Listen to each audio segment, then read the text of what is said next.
A very good morning to all our dignitaries, speakers, and participants. Welcome to the day 3 of the conference, Indian Knowledge Systems, Thought, Theory, and Tradition for Human Resource Excellence, organized jointly by the National Institute of Technology, Rourkela, and the Indian Council of Social Science Research. Today we have two speakers for this session, which will be followed by a paper presentation. I am pleased to announce that the chairperson for this session is Professor Neha Soman. Now, I take the opportunity to introduce the speakers for the session, Professor JSR Prasad and Dr. Laxmi Rawat Chauhan.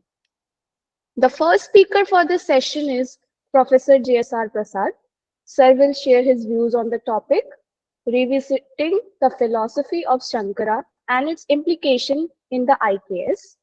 Professor Prasad is a professor in the Department of Sanskrit Studies at the School of Humanities, University of Hyderabad. He pioneers at the crossroads of philosophy and Ayurveda with a primary focus on Indian psychology drawn from the Sanskrit literature. His collaborative research endeavors aim to develop health scales for policy change while advocating non-invasive methods for mental well-being. Additionally, he explores the influence of food on mental health and investigates ancient Indian contributions to science and technology.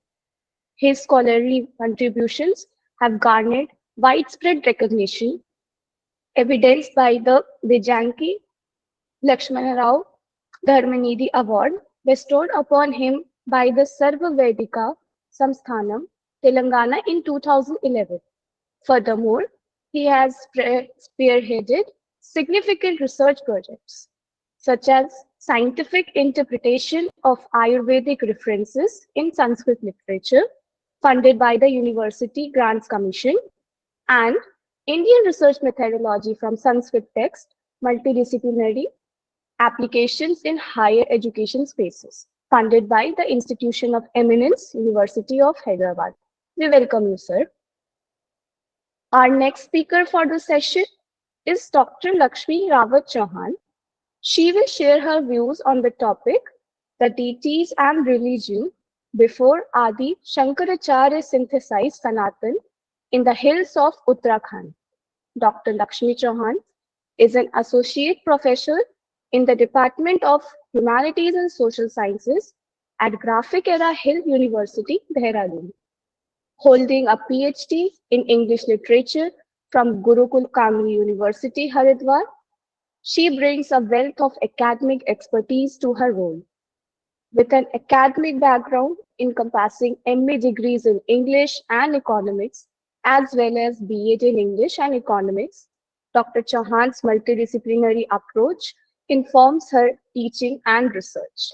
Her doctoral research focused on the novels of Doris Lessing, the Nobel Prize winner of 2007, demonstrating her keen interest in literature and literary analysis. She is also a prolific researcher, having authored more than 31 research papers. Beyond academia, Dr. Chauhan is actively engaged in voluntary work, now serving as a president of Global Village Connection Uttarakhand, which has provided her with extensive knowledge of the region's art, architecture, culture, and heritage.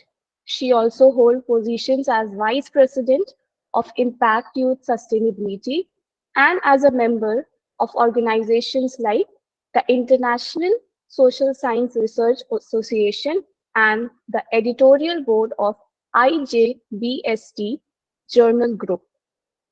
Through her diverse engagements, Dr. Chauhan contributes meaningfully to both academia and society.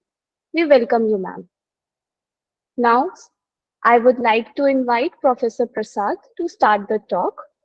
Meanwhile, I would like to inform the audience that they can write their questions in the chat box or unmute themselves after the completion of both talks. Also, it's a general request to keep themselves on mute during the sessions. Thank you. Sir, you can begin. Yeah.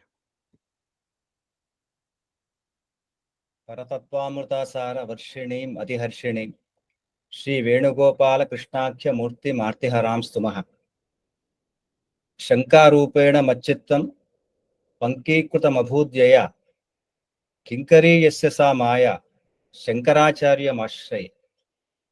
Namasabhaye. A very good morning to all the delegates in this wonderful international conference on Indian knowledge systems, thought, theory, and tradition for human resource excellence. Thank you, Chandraprabha, for that generous introduction. I would also like to thank the organizers of this conference, my good and young friend, Dr. Surabhi Verma, Dr. Koteshwar Rao, Dr. Neha, and other organizers from the Department of Humanities and Social Sciences of NIT Rourkela. This topic is to be taken with logic. This is my earnest request to all of you. Let us not be emotional, because the topic that I'm going to present today is something revolutionary in nature. Revisiting the philosophy of Śaṅkara, because Śaṅkara is the propounder of the wonderful school of philosophy called Advaita. Advaita is non-dualism. So the soul is said to be called as God. Jivo Brahmaiva Naparaha. Here, to make the philosophy very accessible and simple, let me give an analogy, because today I'm not going to quote any heavy phrases from bhashyas or texts. Let us talk black and white. What exactly it means by Advaita, and what was the actual heart of Śaṅkara. So here, let us imagine there is a traveler who is traveling to a city called Mumbai. And the goal is the Mumbai city. Traveler is this person who is a sadhaka, for example. When the person did not realize that he himself is the goal, that is Mumbai city, but still is traveling. That is what they mentioned, the name of avidya. So the traveler is thinking that he is not the goal. So to remove this ignorance of the traveling soul, avidya or ignorance must be removed. Right? The avidya or ignorance must be removed. The traveler to Mumbai city himself is the Mumbai city. So this is some hypothetical understanding. So not knowing this truth is the ignorance or avidya. If we say like this, anybody can understand what exactly the Advaita scholars really argue. Hence, he is traveling to reach the goal while he himself is the goal. In a nutshell, this is the Advaita philosophy. But actually, can an ordinary soul become God? Because the Mahavakya, Aham Brahmasmi, you are God. When Shankara incarnated on this earth around 8th century, the country is full of atheists. Atheism in the sense of Buddhist scholars. And on the other side, the Purva Mimamsakas. Let us also consider them to be the atheists. Why? Because Devo na kaschit bhuvanasya karta. There is no God who is the creator of this cosmos. Bhuvanasya karta. Karma anurupani paraphalani. Because the Veda is there, I am reciting the mantras, The mantras alone give me the fruit, that is the heaven Swarga. So their philosophy is something like Shabdamatra Devata. No other deity is required. Word itself is deity. Word is giving me this fruit. Word has this power. So that way they have totally eliminated the Ishvara from their concept of Karma Kanda. The fun in this theory is, the created item, the created knowledge called Veda is required for them, but the creator is totally discarded. So Pitaji is okay, but Dadaji is not required. How come this is possible? This is the crux of the Mimamsa philosophy. Of course, their contributions to Shabdabodha is tremendous. Very rich contributions are made by scholars like Kumar Elaphatta and other scholars. But ultimately, they are coming to the fold of atheist only. This is what one needs to realize here. One way the Buddhists, in fact, what Buddha told is that Shunya is nothing but this subtle space. Shunyam is not nothing. Shunyam is something. This something is said to be the Atman Akasha Sambodha, Akashadvayu, Vayoragni, Agnerapah, Adhya Prithvi Prithivyaha, Oshadhayaha, Oshadebhyo Annam Annat Purushaha, as mentioned in the Upanishad.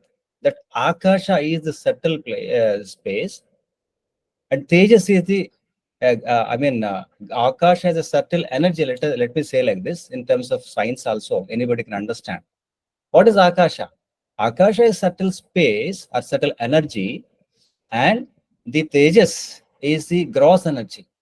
There is a gradual progression of the subtle to gross level, the micro to macro level of this entire cosmos.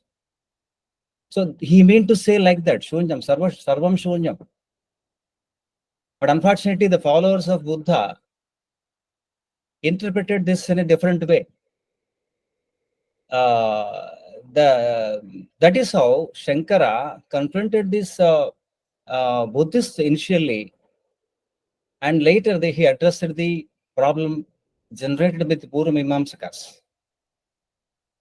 So here in this particular context, subject to spiritual knowledge is very much required versus the objective spiritual knowledge.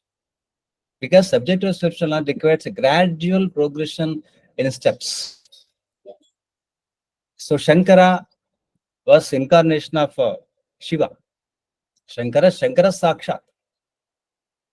So the ignorance of atheism can only be removed by the God who is Sadguru, not a guru, ordinary guru.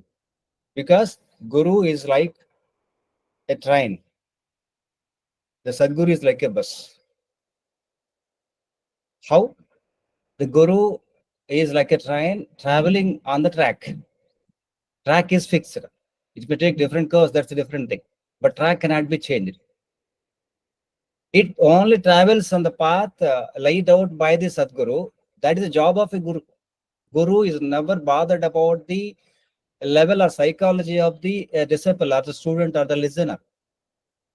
He is very blunt in making reach the truth from the scriptures as he learned from his gurus, that is came down in tradition. Sadguru is not like that. Sadguru has guts to change the truth, because the Vedas was spoken by God. God can only come and twist the reality. What I mean is, Shankara twists the reality by saying that you are Brahman. In every human incarnation, in fact, the total spiritual knowledge exists in a fully revealed state. There can be a question. When you say like this, why Shankara has twisted, why others have not twisted before Shankara? Many incarnations have emerged. This is because every human incarnation is full of the spiritual knowledge. But based on the particular level of the receivers, Adhikari Bheda, that is expressed. Let me give an analogy again. The same electricity is flowing in the 10-watt bulb, 100-watt bulb, and a 1,000-watt bulb, and much more than that. Electricity is same. The way it is getting expressed, or the kind of illumination that we are getting is dimmer to brighter and brightest, such a way. This must be understood. That is the purpose of an incarnation, to give the true spiritual knowledge. This is the point, and a point of time during Shankara's time, to incarnate and give the actual, real, true spiritual knowledge. So it is suitable to the then existing public also, because everybody was converted as atheists. What happens because of this atheism? Atheists don't agree anybody other than his existence. If you say God exists, they don't agree, because he considers himself or herself to be greatest. But Shankara did not leave the job in between. Shankara, when his mother died, he did not withdraw from the work of the Lord, because he came down to propagate true spiritual knowledge. When you look at the other side, analogy taken in Mahabharata, exclusively Arjuna. From the point of the Arjuna's level, karma was emphasized through the Gita, by which Arjuna had to fight and get back his kingdom. Whereas the task of Shankara was to propagate spiritual knowledge. Jnana devatu kaivalyam. I will, after a little while, I will explain what exactly he means by saying this. That doesn't mean jnana alone gives you the mukti or moksha. But in the case of Arjuna, the war was only meant for pravritti, because there are two parts, pravritti and nivritti. Pravritti is our worldly transaction. The way we behave with our co-human beings is called pravritti, as mentioned in Gita also. Nivritti is our behavior, our transaction with the supreme reality called God. To destroy the injustice and establish justice was only with reference to the loss and benefit of Arjuna. How come God is involved over that? So the war was not with reference to the welfare of the world, which alone can be the work of the Lord. Because spreading spiritual knowledge, removing atheism is the work of God. That is why Krishna stressed that the war was to get back his kingdom. So Arjuna was eligible for pravritti, not for nivritti at that point of time. But even then, one can find a jnana yoga and bhakti yoga and karma yoga in Gita, if you thoroughly analyze the entire text. This karma yoga is doing service to the supreme reality. But there is a difference between karma and karma yoga. Because I plunge into the analogy of Arjuna, let me explain a little further, then come back to Shankara. So Krishna stressed on karma and mentioned about karma yoga. Karma is the thing that is meant for the pravritti. Karma yoga is meant for nivritti. There is a great distinction between these two. Karma is not karma yoga. Karma yoga is basically nishkama karma yoga, aspirationless devotion to the God. Therefore, the whole spiritual knowledge is revealed in the Gita. But karma was tested because Arjuna was in that level at that point of time. He needs to be brought up further. His intellectual level must be nurtured by the contemporary human incarnation called Krishna, because God incarnated as Krishna. Then he gradually taught him the Jnana Yoga, then the Bhakti Yoga, and Karma. So, because Arjuna himself has withdrawn from the basic karma itself, which is actually not ordained for a Kshatriya like Arjuna. So, the Lord Krishna subsequently introduced the knowledge of God, and the concept of human incarnation, because Manmanavo Madbhakto Madhyaji Mam Namaskuru.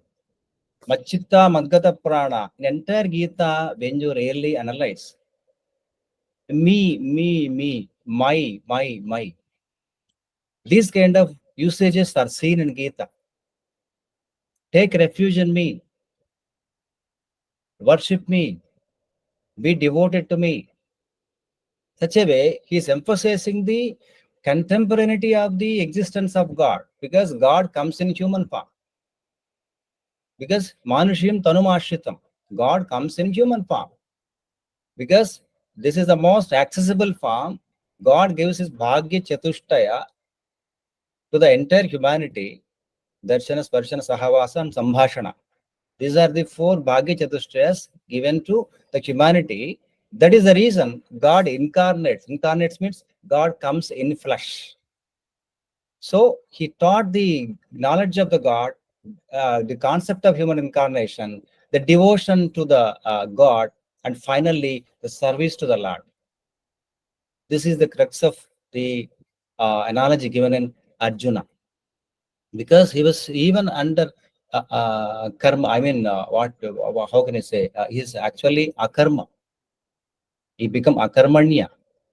You want to bring him at the pravritti level, then teach the nivritti level. This is the methodology adopted by God Krishna to motivate.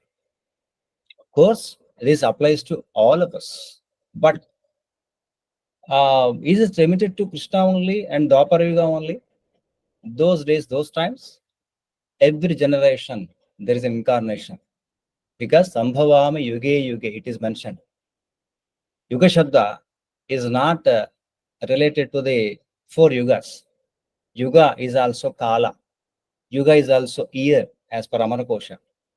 So, when we take in a Rudhartha, conventional meaning, Yuga is generation. Every generation there is a human incarnation. Till recent Ramakrishna Paramahamsa, we can observe this. There are so many Dattavataras that happened in this Yuga. Right? So here, because I'm trying to motivate why actually Shankara twisted the philosophy, I am quoting from Mahabharata and the analysis from the Gita.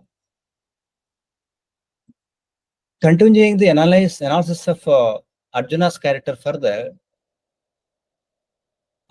Bhishma and Drona actually stated that Duryodhana was really unjust in his behavior. Yes, they did. But they still supported him and even came to war to kill Arjuna. Is it not? And you know what happened to Arjuna? Arjuna loved such people. This is like loving an undesired person other than wife. He wanted to leave the kingdom, which should be enjoyed by his family and sons. This is a foolish, blind love towards a kith and kin, exclusively Bhishma and Drona. Even he did not think about Krishna, who is on his side, the God. He is only worried about Bhishma and Drona, nobody else. So that is why God taught him pravritti, what exactly you need to do as a soul. Because already it is decided that Kauravas will be killed by the God. And he's only nimitta. Nimitta matram bhava savya sachin. Even the Barbarika, the demon who was beheaded and his head was put on the mountain, who is witnessing entire episode of the Mahabharata war. And Sage Vyasa have seen that God Shiva is taking the trident, Trishula, and killing each and every person other side. Then only Arjuna's banas, arrows are going and killing. That means he's killing the one who is already killed. So it is already there. God has decided. But here, he wanted to motivate Arjuna to bring back him to pravritti. So one way, Arjuna is at the level of LKG. He has not passed the university education. So pravritti is just the standard of LKG. This passing LKG first class does not mean getting a PG degree. So attaining the self to stand in pravritti is not the attainment of God at all. Because I fulfilled my pravritti means I attained God. No. From this point of view, the Lord introduced the Atman and also doing actions without attachment. So that tension is avoided. Karmanyevadhikaraste ma phaleshu kadachana. So these are gradually evolved as Atma Yoga. So for what I mentioned about the case of Arjuna, Atma Yoga, self-attainment. First, you should know that you're other than this all people around you, because Yadanityam Kritakam hi loke, as Shankara Bhagavad says. Previously, we don't know, there was no connection with our kith and kin. The future, it never comes back. Only in this birth, we have the connection with our kith and kin, because Runanubandha Rupena Pati Patni Sutalaya. It's only due to a Runa, we born in a family and we share the pain and pleasure. But again, this is an episode in a world drama, as Shakespeare also mentioned in one of his dramas. The world is a big stage, and all the humans are mere players.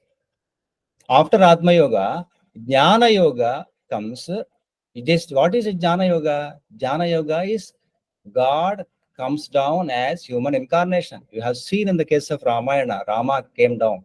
Vishnu came down as Rama, and he taught us the pravritti, how one should behave in types of crisis. This is the actual patpat of Ramayana. But most of us, what we do, we keep the Ramayana Grantha before us, we worship, we do Parayana of the Sargas, but where is the practice? So, logical analysis is very much required. Why these texts have come? What these incarnations have taught us? God is happy in his Brahmaloka. Why should he come down and take all the strain? And he troubling his own body? Why he should go in exile? He could have simply told the father, no, it is already decided, I don't go to forest. But Matrudevo Bhava, Pitrudevo Bhava. Like this, the Vedic sayings, whatever are there, he wanted to prove that in the world, mother and father is the highest. That is in the pravritti. In the nivritti, God is the highest, even above the mother and God, because all of us are created by him only. All of us are children of that supreme self. So one must realize the concept of human incarnation, that is Jnana Yoga, because the entire Gita is teaching about the contemporary human incarnation. Bhakti Yoga comes later, after Atma Yoga and Jnana Yoga. Bhakti Yoga, this is devotion towards the God. Bhakti, Navaveda Bhakti is mentioned in Bhagavatam. Unmado Maranantadha is also mentioned later in Narada Bhakti Sutras. Bhakti kinna karotya ho, vanacharo bhaktavatam sayate, as mentioned Shivananda Lahari by Shankara Bhagavad. Bhakti kinna karotya ho. Even that hunter Kannappa became the greatest servant of the Lord and attained the Brahmaloka.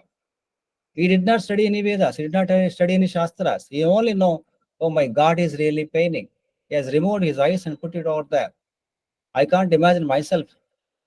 How can I think I am myself to be Brahman? First of all, I have to generate Atma Yoga, then Jnana Yoga, then Bhakti Yoga. Then comes Karma Yoga. In fact, Jnana Yoga and Bhakti Yoga are at theoretical level only. Karma Yoga is the practice. I may be reading thousands of sutras.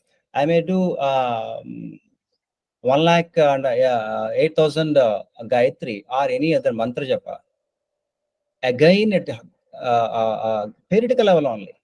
Where exactly I am doing the service to the God? Let us not say that Manava Seva, Madhava Seva. That is different. Only with the will of the God, we are serving the humanity. And, the social service without acknowledging the God is useless. Hardly one may get heaven for that punya. That's it. But with the pleasure of God, if you do, with the will of the God, if you do, acknowledging Him, that leads us to even Brahmaloka. I talk about more about this a little later. So Karma Yoga, without Karma Yoga, all this knowledge is just theoretical only. There is no practical value of this theory. But here comes the problem. Because when God incarnates like us, avajananti mamudha manushin tanumashritam. Param bhavam ajananto mama bhuta maheshwaram, as mentioned in Gita. I think you remember all these wonderful shlokas.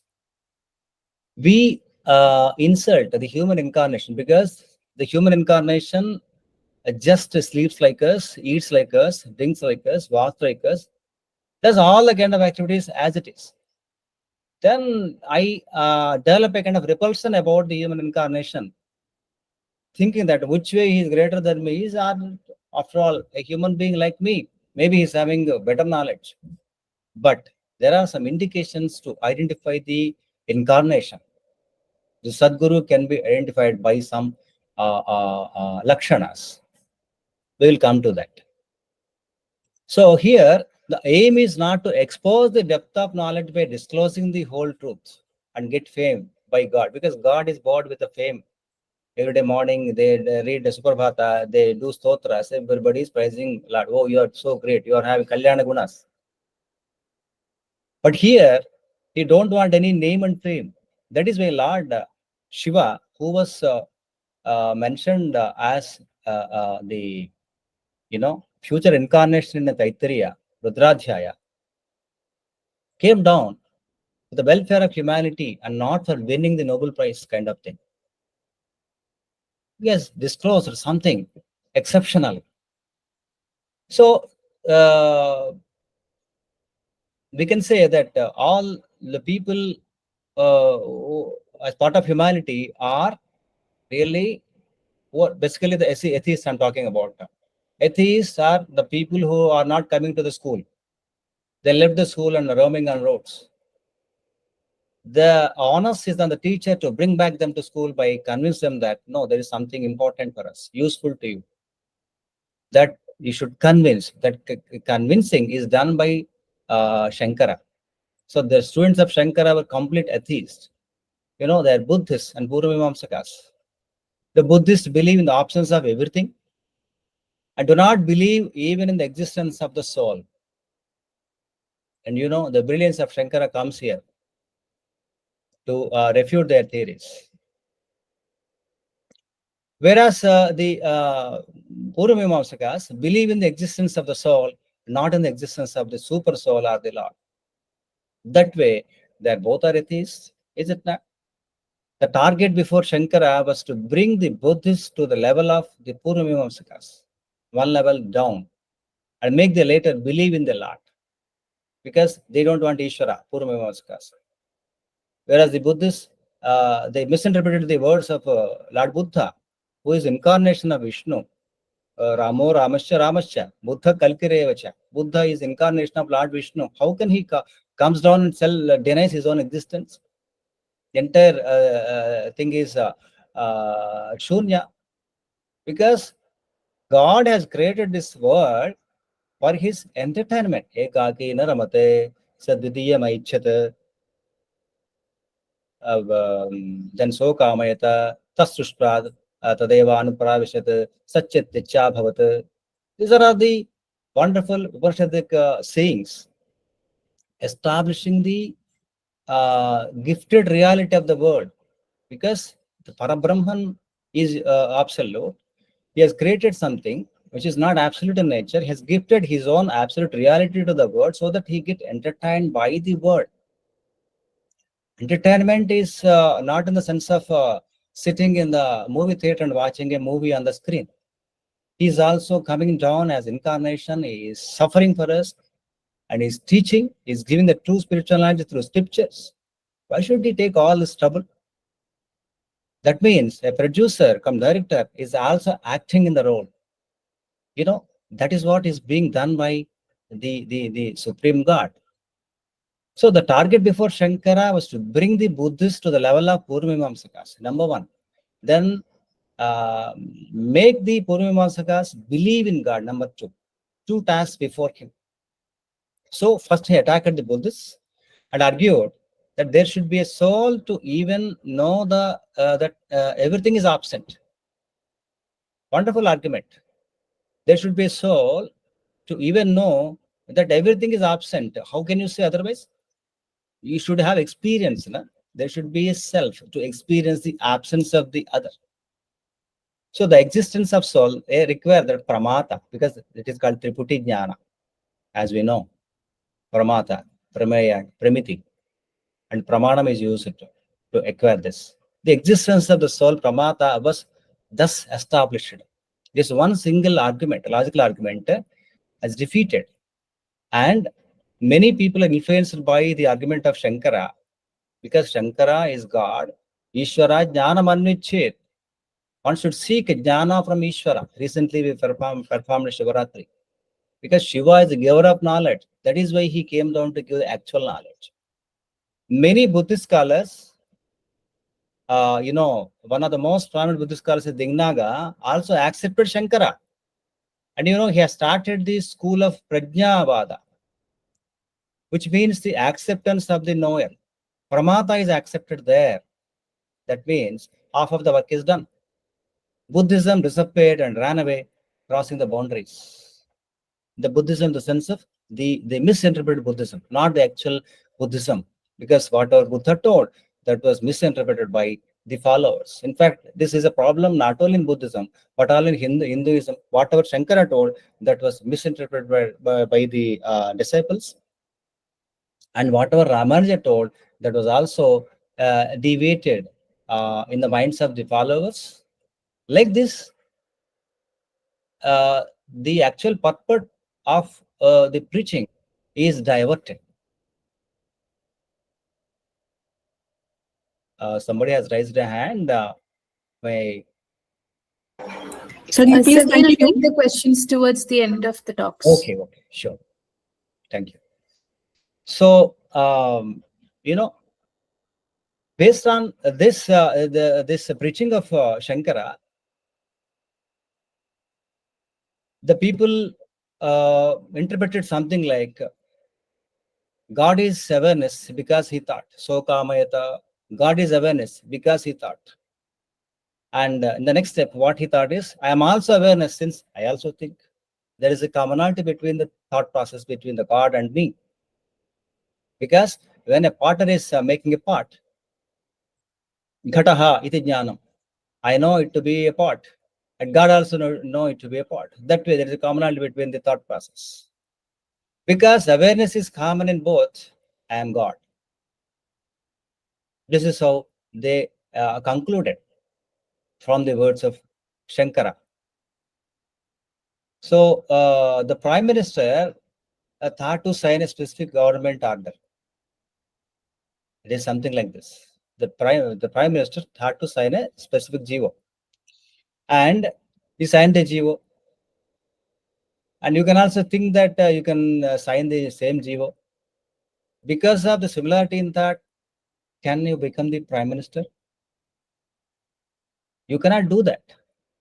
That is only to by twisting the logic that you are Brahman, the atheist thought in this direction. There is a saying in Sanskrit, Sethe Satyam Samacharet. Thorn must be used to remove the thorn. The atheist will not believe in the existence of separate God. So, say that God does not exist. The only way left out to make them say that God exists is to say that the atheist himself is God. Since everybody believes his own existence, such atheists will have to accept the existence of God. Mandana Mishra quotes in his Bhashya, Nakopi Nahamasmiti Brute. Yes, that is very simple logic. Instead of what he told, you are God, number one. Number two, you exist. Yes, I exist. Number three, therefore God exists. Very simple logic, twisted logic, which is basically an Arthavada. Is Arthavada. So this initial step is most difficult, like the starting trouble of a vehicle or a machine. So some atheists of Buddhism went even to the extremity of saying that they also do not exist since everything is nothing, Shunyavada. But Shankara argued that in the absence of knower, the knowledge that everything is nothing also cannot exist. So in such case, the knowledge cannot also exist. This is the way he convinced the then Buddhists. So Dingnaga started Prajnavada based on this, and he converted, changed his ideology. And here, let us talk about something about the Jiva, because Jiva Brahmaiva Naparaha. So the soul, which is made up of pure awareness, which is called as Karana Sharira, is most delicate and is the greatest item in the creation. Therefore, the soul can be Brahman, because Dharmo hi desha madhiko visesha dharmena hina pashabis samana. We have the discriminating power. We have vichakshana. We can discriminate between the good and bad, true and false. This wonderful intellectuality is the greatest gift to the human being. That is why the word Brahman is greatest. Brhi Vruddhau. If you go to the etymological meaning, he has taken the etymological meaning, Shankara. Whereas the followers of the atheists, they took it the conventional meaning called Rudhyartha. Instead of the Yogikartha, they went to use Rudhyartha. Brahman is the God. So it can be used for any item which satisfies the root meaning. If you remember the Gita verses, Prahlada, Ashwatha, Vasuki, right? Like this, many items have been mentioned as to be greatest in their category. That is Brahman in that category, means greatest, Sreshtha. So the atheists thought that soul is God, and by realizing the soul, they can become God. So they believed in the existence of the soul. They have to believe that God exists. They cannot cross this level at that time due to their ignorant egoism, and a jealousy emerged out of egoism, because these two are the problematic for any human being, ego and jealousy. Jealousy is based on ego. When I have ego, I develop jealousy subsequently. It is emerged out of egoism. They are like two cataracts which blur my vision of the reality. So if reveal a trick played by Shankara, they will reject. That is why Shankara did not reveal this trick. The twist has come here. So theoretical existence of God and go back to the original stage can happen based on this. Some of them become the very much great disciples of Shankara, and they got to know the higher truth. But there is one catch here. Shankara revealed the higher truth. Shankara revealed the higher truth to only limited number of people. There is a story. Once Shankara drank the sura, the wine, and he said Shivoham. Because by the time this was getting propagated, Advaita philosophy, every disciple also used to think that Aham Brahmasmi. They also said Shivoham. Next day morning, Shankara drank the molten lead, Tatta Sesam, and he asked them to drink the molten lead. They fall on the feet of Shankara, then said that it is not possible for us. Then he declared that Ekavasishta Shiva Kevaloham. I alone am God, not you. What does it mean? He has demonstrated the actual Advaita in him, not in all souls, which was only demonstrated to limited number of devotees. So such, otherwise, as I mentioned earlier, if they reveal the trick, they don't believe.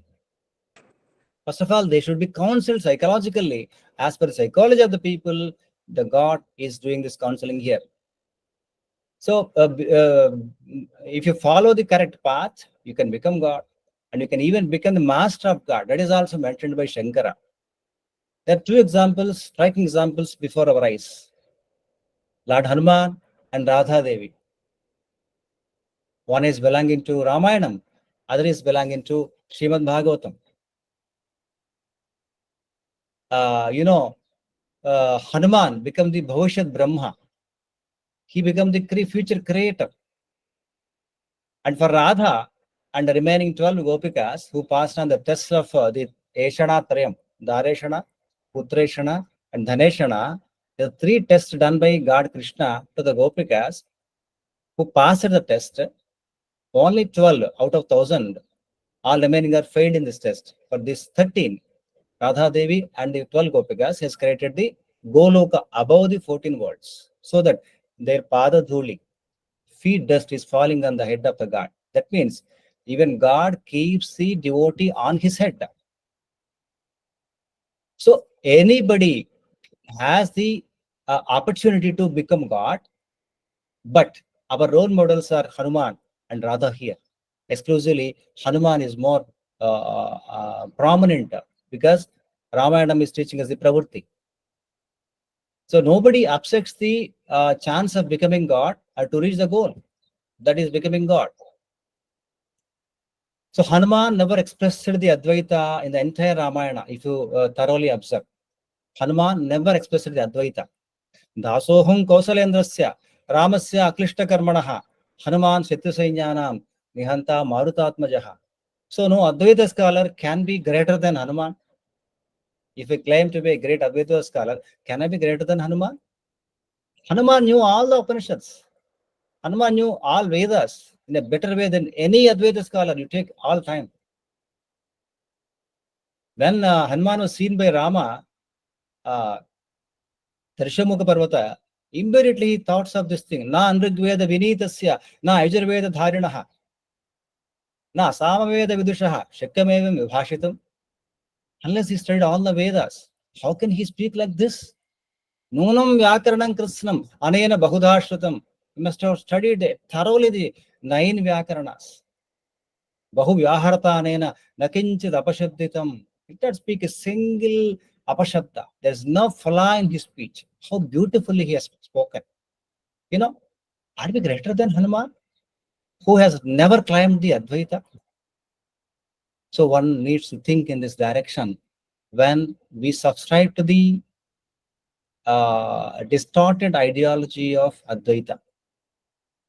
So the word Parabrahman was introduced by Shankara because he stated that this is not a word because it means God beyond Brahman. So far we talked about the concept of Brahman, the greatest or Shrestha. Now he has introduced one more word, which is Parabrahman, Brahmana Pare. A word or item, a term that is, which defines the object. God beyond Brahman means what is that? We don't know. Neither masculine gender, nor feminine gender, not neuter gender. Yes, neither neuter gender. That is why you only call us Tat. You don't know what it is. Aisha Tarkena Matarapanaya. You don't know what it is. Avijnatam, Vijanatam, Vijnatam, Avijanatam. All Upanishad sayings are giving us this idea that you never know the unimaginable Brahman, the Parabrahman. So that is why he introduced this Mauna Vyakhya Prakatita Parabrahma Tattvam Yuvanam in Dakshinamurti Stotra. For the first time, Shankara was the one who has introduced this word called Parabrahman.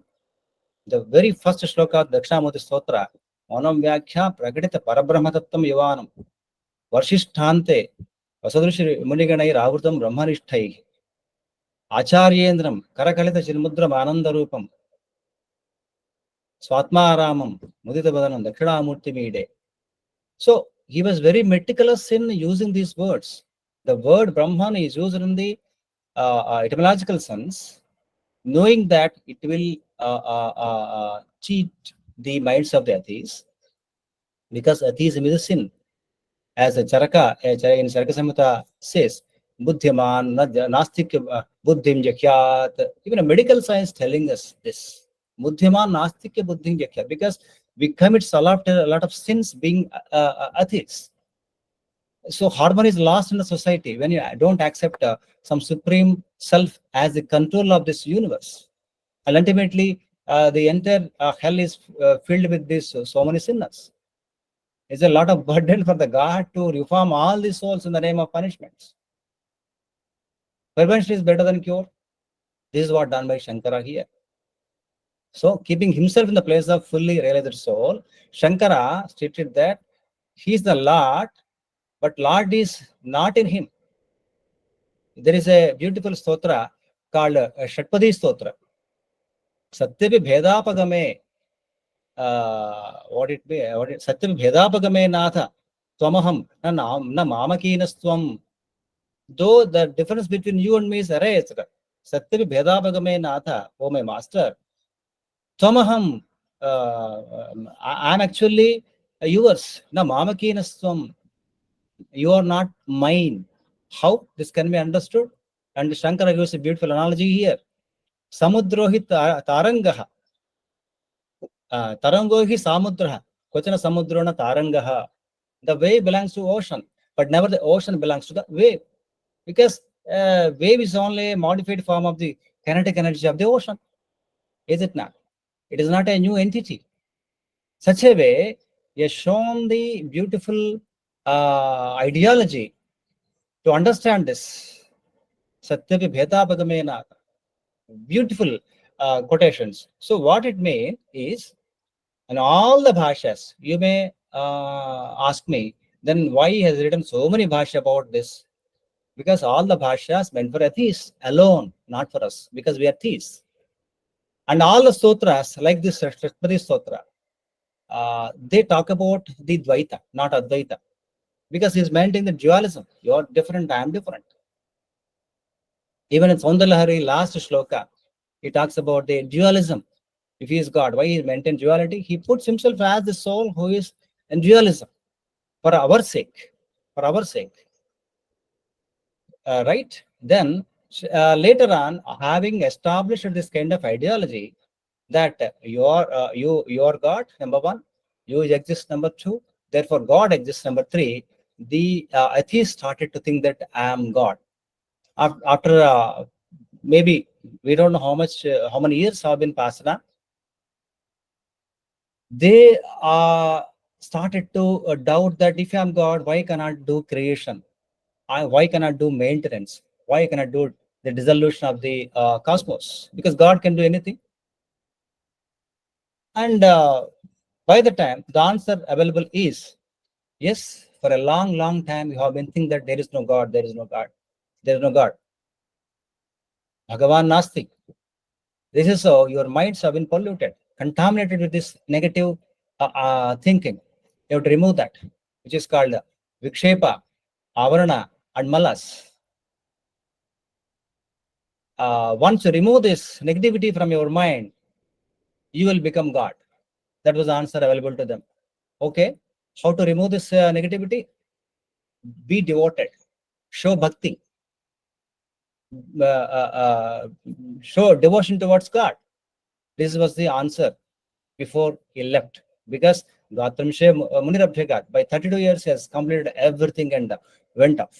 He has done wonderful, excellent work. And we don't know. Each of his work is more than a PhD.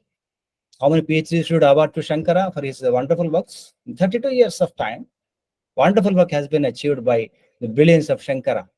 So later on, what happened is, if you analyze this case carefully, the atheist has become theist, number one, which is very, very difficult phase, which is the most challenging task. And even you or me or anybody else in this world don't have any other solution that has actually plotted by Shankara. He has twisted the reality, as I said. Can we have any other idea, better idea than this? No. God only knows, because God has the guts to change the scripture. But at the same time, he has not violated the scriptural authority. The Brahman, the word, is used very meticulously by Shankara because he is greatest. Why not? The Jiva Chaitanya is the greatest, no doubt. That's what he meant to say. But we have taken to be God because the thought process is same and etc. etc. But unfortunately, how the thought process happens, we never know because that is unimaginable. Ashaddam Sparsham Arupam, Apanipado Javano Grahita. He does all the kind of things. The Parabrahman, how he does, we don't know. That unimaginable, our awareness is imaginable, because our awareness is based on Annajanya Chaitanya, Annat Purusha, as mentioned by Upanishads. So later on, after this devotion has come, an atheist become theist, a theist has become the devotee. See the beauty of Shankara here. It totally changed. For the remaining acharyas like Ramanuja and Madhva, the job becomes so easy because the path has been laid down by Shankara already. Shankara is like a professor, Ramanuja and Madhva are like research scholars. I don't think that I'm belittling them, because Ramanuja is the incarnation of Adishesha. Adishesha is the servant of Lord Vishnu, and Lord Vishnu and Lord Shiva, there is no difference. Shivascha Hridayam Vishnu, Vishnocha Hridayam Shivaha. And look at the foot of the Tatraya. These three faces inform us that Srishti, Sthiti, and Layas are done by one single Parabrahman. That is the meaning of the photo of Lord Datta. So there is a difference between Lord Shiva, Brahma, and Vishnu. And Adishesha is incarnation, came as Ramanuja. So Madhva is incarnation of Vayu. These two are the servants of the same Lord Vishnu. So the same Shankara who preached the Jnana Yoga of the self at the school level came as a college lecturer in the form of Ramanuja and preached the Jnana Yoga of the super self. And the Bhakti Yoga of the super self, again the same Shankara came as a PG professor in the form of Madhva. So school level, college level, and university level. Shankara, Ramanuja, and Madhva. Jnana Yoga, Bhakti Yoga, and Karma Yoga. These are the three paths which are complementing each other, because Jnana Devata Kaivalya means Jnana gives rise to Bhakti, Bhakti gives rise to Karma. If Jnana is not giving rise to Bhakti, that is useless. Bhakti is not giving rise to Karma Yoga, it is useless, because entire thing is happening in Karma Yoga only. Estu karma palatyagi satyagi tebidhiyate, as mentioned in Gita. Ultimately, you have to do karma sannyasa and karma palatyaga to the human incarnation. So, if we sum up all the three commentaries of the three preachers, the total syllabus of the Gita results. Gita is not a simple text. Many people think that Gita is easy. The ideas have been scattered here and there. Unless a Sadguru comes and teaches this, we never know the actual purport of the Gita. That is why many people argue that Karma Yoga, Bhakti Yoga, and Jnana Yoga. No, that is not true. First, Jnana is given by the God, which is followed by Bhakti, devotion, then followed by Karma Yoga. So the three commentaries are not simultaneous angles of the same subject. There are three different stages in sequence, which are gradually built up with the divine will. Because the same God thought to change the humanity. He changed an atheist to theist, and theist to become now devoting. By the time they are devoted, and there is no atheism in the world.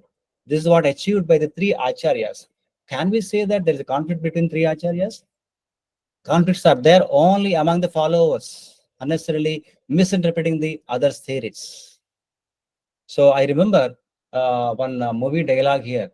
In 1991, I think one picture came called Roja. So the hero is captured by the terrorists, and he counsels the hero, though he is actually undergoing a pain with these people in the captivation. He preaches the reality of what exactly human by patriotism, nationalism, etc. And he's convinced that head of the terrorist is convinced, you're changing the terrorist, he says. And he releases that the hero. An atheist is changed to theist. This is a challenge before the Shankara. Maybe in 1 or 2 minutes, I will just sum up. Yes, sir. Yeah. And all of us have equal opportunity to become God, but Ishvara Anugrahadeva Pumsam Advaita Vasana, unless God thinks, one cannot become God. And Balarama, who is incarnation of Adishesha, was a devotee, a servant of God, but he became equal on par with Vishnu in the Krishna Avatara. He is also one of the 10 incarnations. And Sachidananda is the soul, not a problem at all. Sat is the energy, that is existent reality. And this Chit is the Chaitanya. The Ananda, the bliss, is experienced by the soul as part of the Panchakosha theory. There is no problem at all. But there are some certain lakshanas, as I mentioned in the beginning. Prajnanam Brahma, Anando Brahma, Raso Vaisaha. These are the qualities mentioned to the God. And Brahma Sutra really prohibits one to be the creator, the individual soul to be creator, because Anupapattesu na Shariraha, the first sutras itself. Jagat Vyapara Varjyam, creation, maintenance, and dissolution are not possible for the liberated souls except having siddhis. So finally, let me conclude by bringing these Mahavakyas together and reconcile the theory what I was trying to inform you. So there is a huge similarity between the ordinary human being and the human incarnation in terms of both of their souls and bodies. Hence, the first three Mahavakyas state that the soul is God, and the sense of a metaphor is only a metaphorical expression. The first Mahavakya is Aham Brahmasmi. Now, let me tell you what exactly it means as per the concept of human incarnation. It means literally means I am God, but what exactly it means is I, the ordinary soul, am like the human incarnation of God. Aham Brahmaivasmi. And the second Mahavakya is Tattvamasi, which literally means you are God. But actually what it means? You are like the human incarnation in many respects. As I mentioned, eating, sleeping, all the kind of normal activities are common to us. Even he also think, we also think. Third Mahavakya is Ayamatma Brahma, which literally means he is God. Actually means the ordinary soul is like the human incarnation of God in many respects. And finally, the quality mentioned as Prajnanam Brahma. Prajnanam is not there. We have only Jnana. Rasa is not there in us because Rasa is equally Prema. Raso Vaisaha. He is the embodiment of the bliss. He is the embodiment of the love. These qualities are not there in human beings. Of course, there is other discussion with regard to the three states of awareness, Jagra, Swapna, and Sushupti. If at all anyone likes to address that, I will address during the question answer session. So I don't know how much I'm succeeded in putting forth this topic. Thank you very much. Thank you, sir. We'll take the questions after the next session. So Sure. please speak. Sure.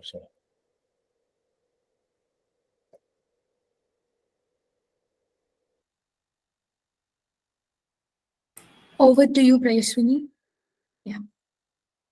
Thank you so much, ma'am. Thank you so much, sir, for your insightful words. Now, I would like to invite Dr. Laxmi R. Chauhan to start the session. Thank you, ma'am. We welcome you. Thank you.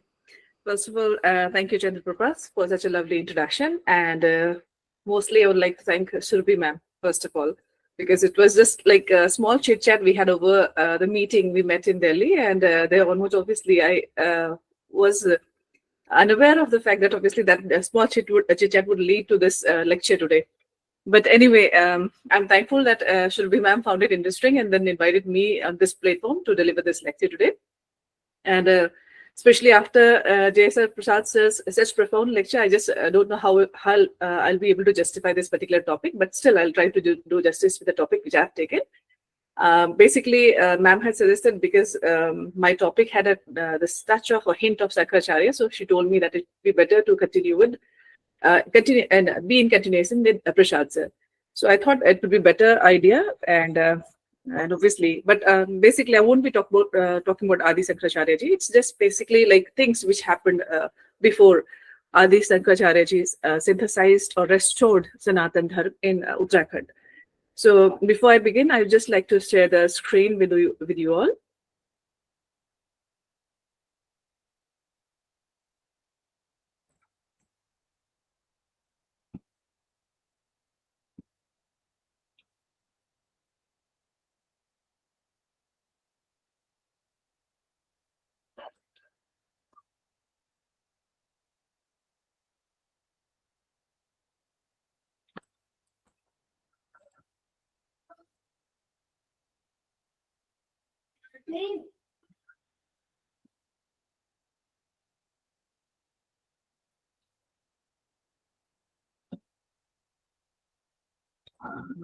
I think there's an issue with sharing the screen.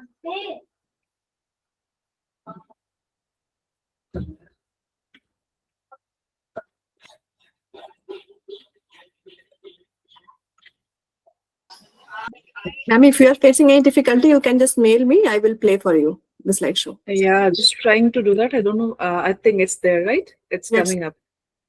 Yeah, it's there. Yeah, it's there. Okay. make it a slideshow as a. Okay.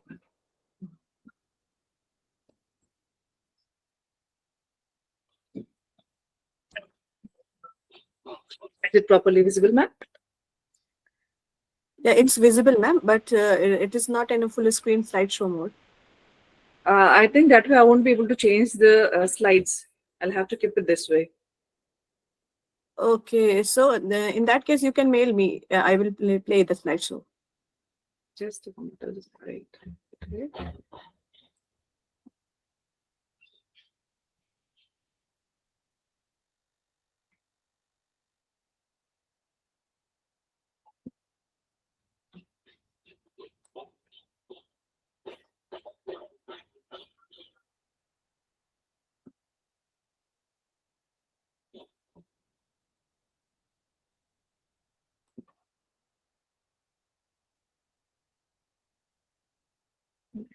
So just excuse me. Like,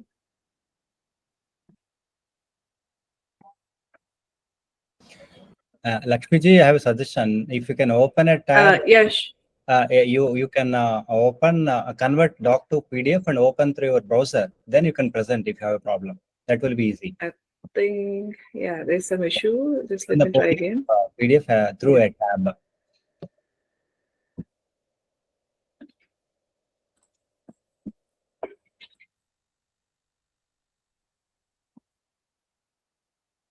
I think there's going to be some problem with the screen. Shall I WhatsApp it to you, ma'am? Should we, ma'am? You can mail me or you can send in on WhatsApp. I will play. No issues. Yeah, just wait.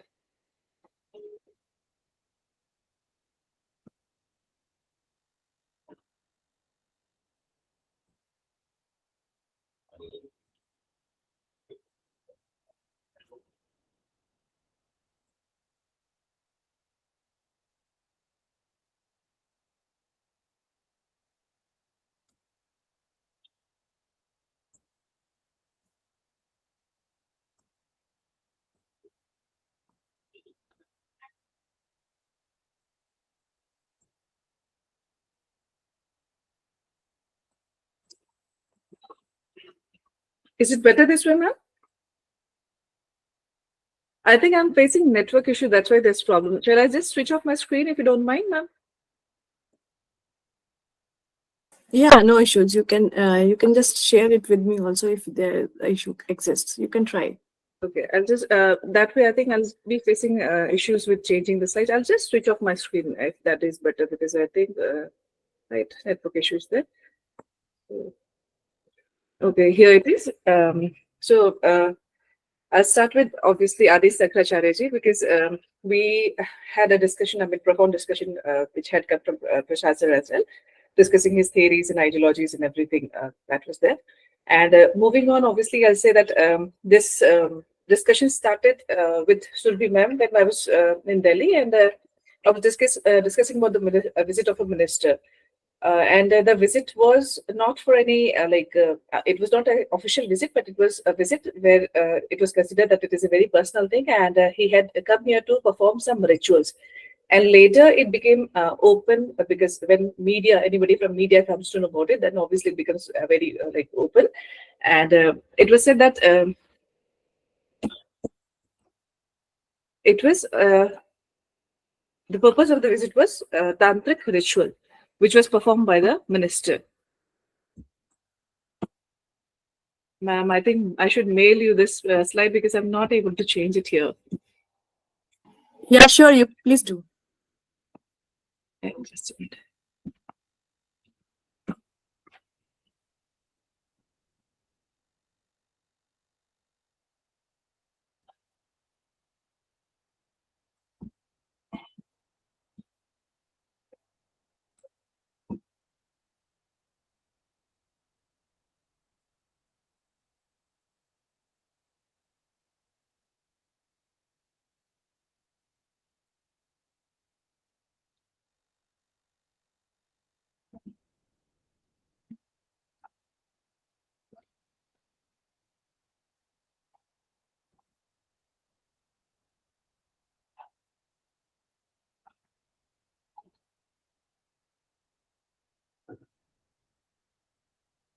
I've shared it, ma'am.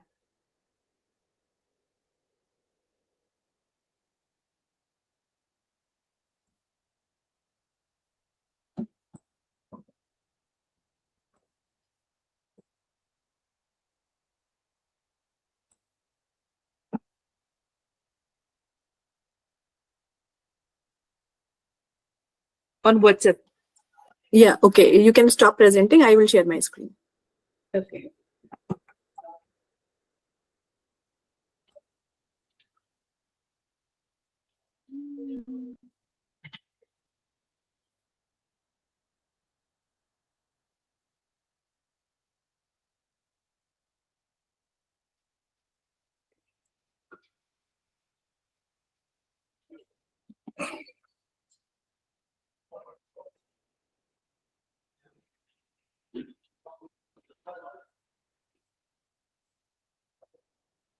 Is it visible, ma'am? And not to me yet. I think other would be able to see it. Not yet, ma'am. Okay, okay.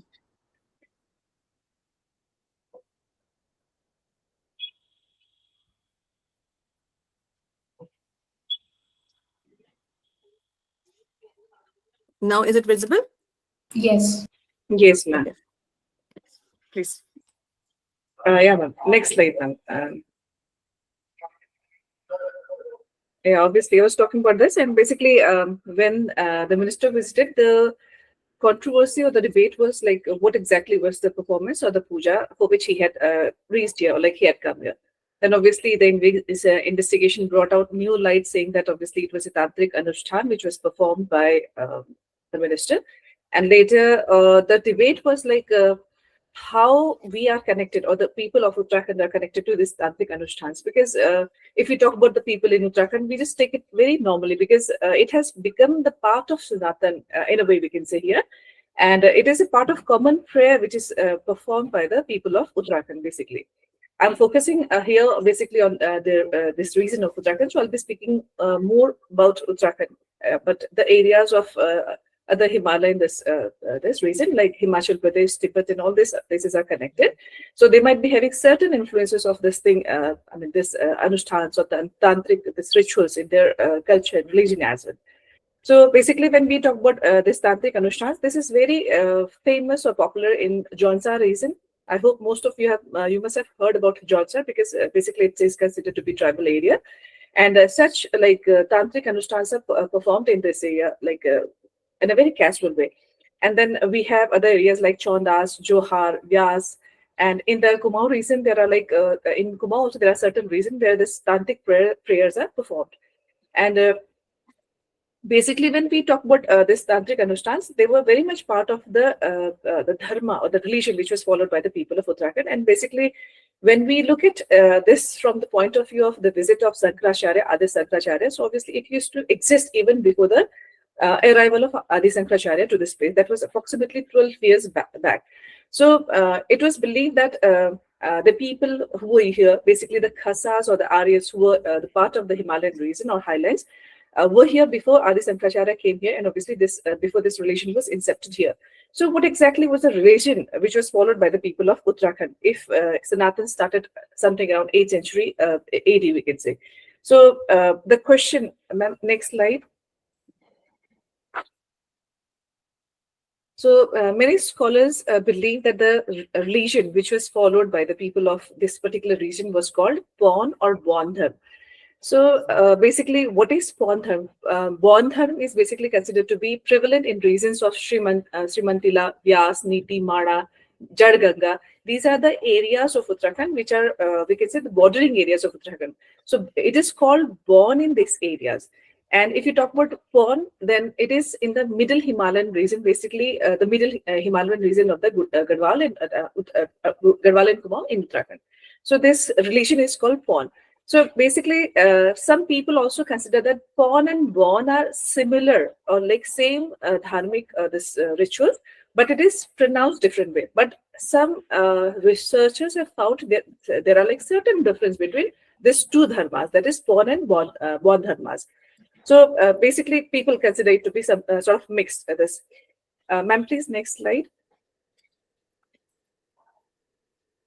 So Adi, as I just mentioned, that Adi Shankaracharya restored or synthesized Sanatan in 8th century. And even when he came here, to restore Sanatan Dharma, he had established Badrinath temple in this place.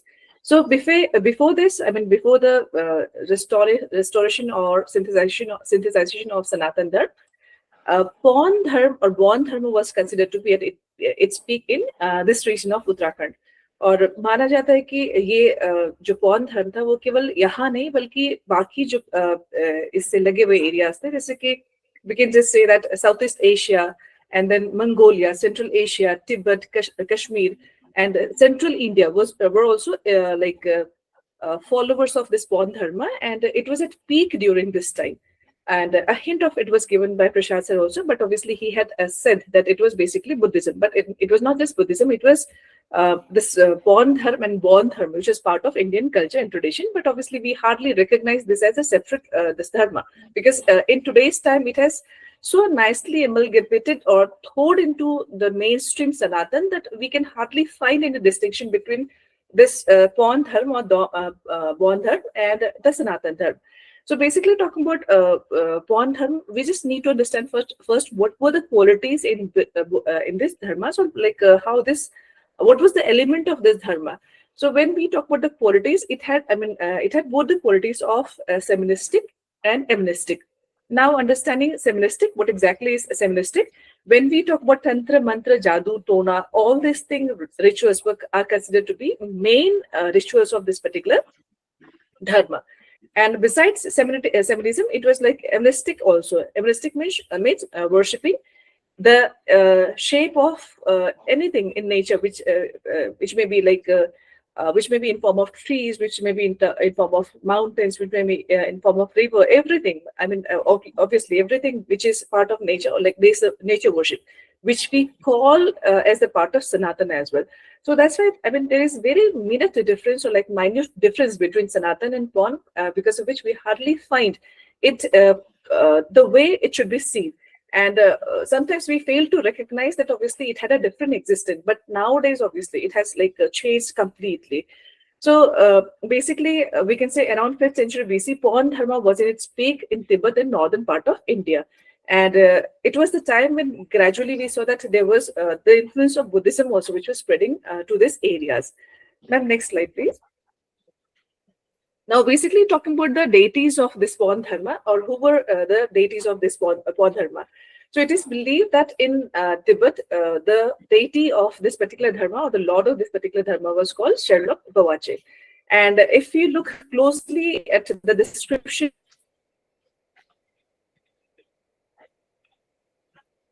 or the description which is given about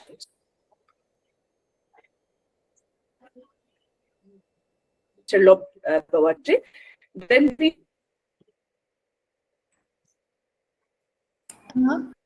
find that he had similarity to Lord Shiva.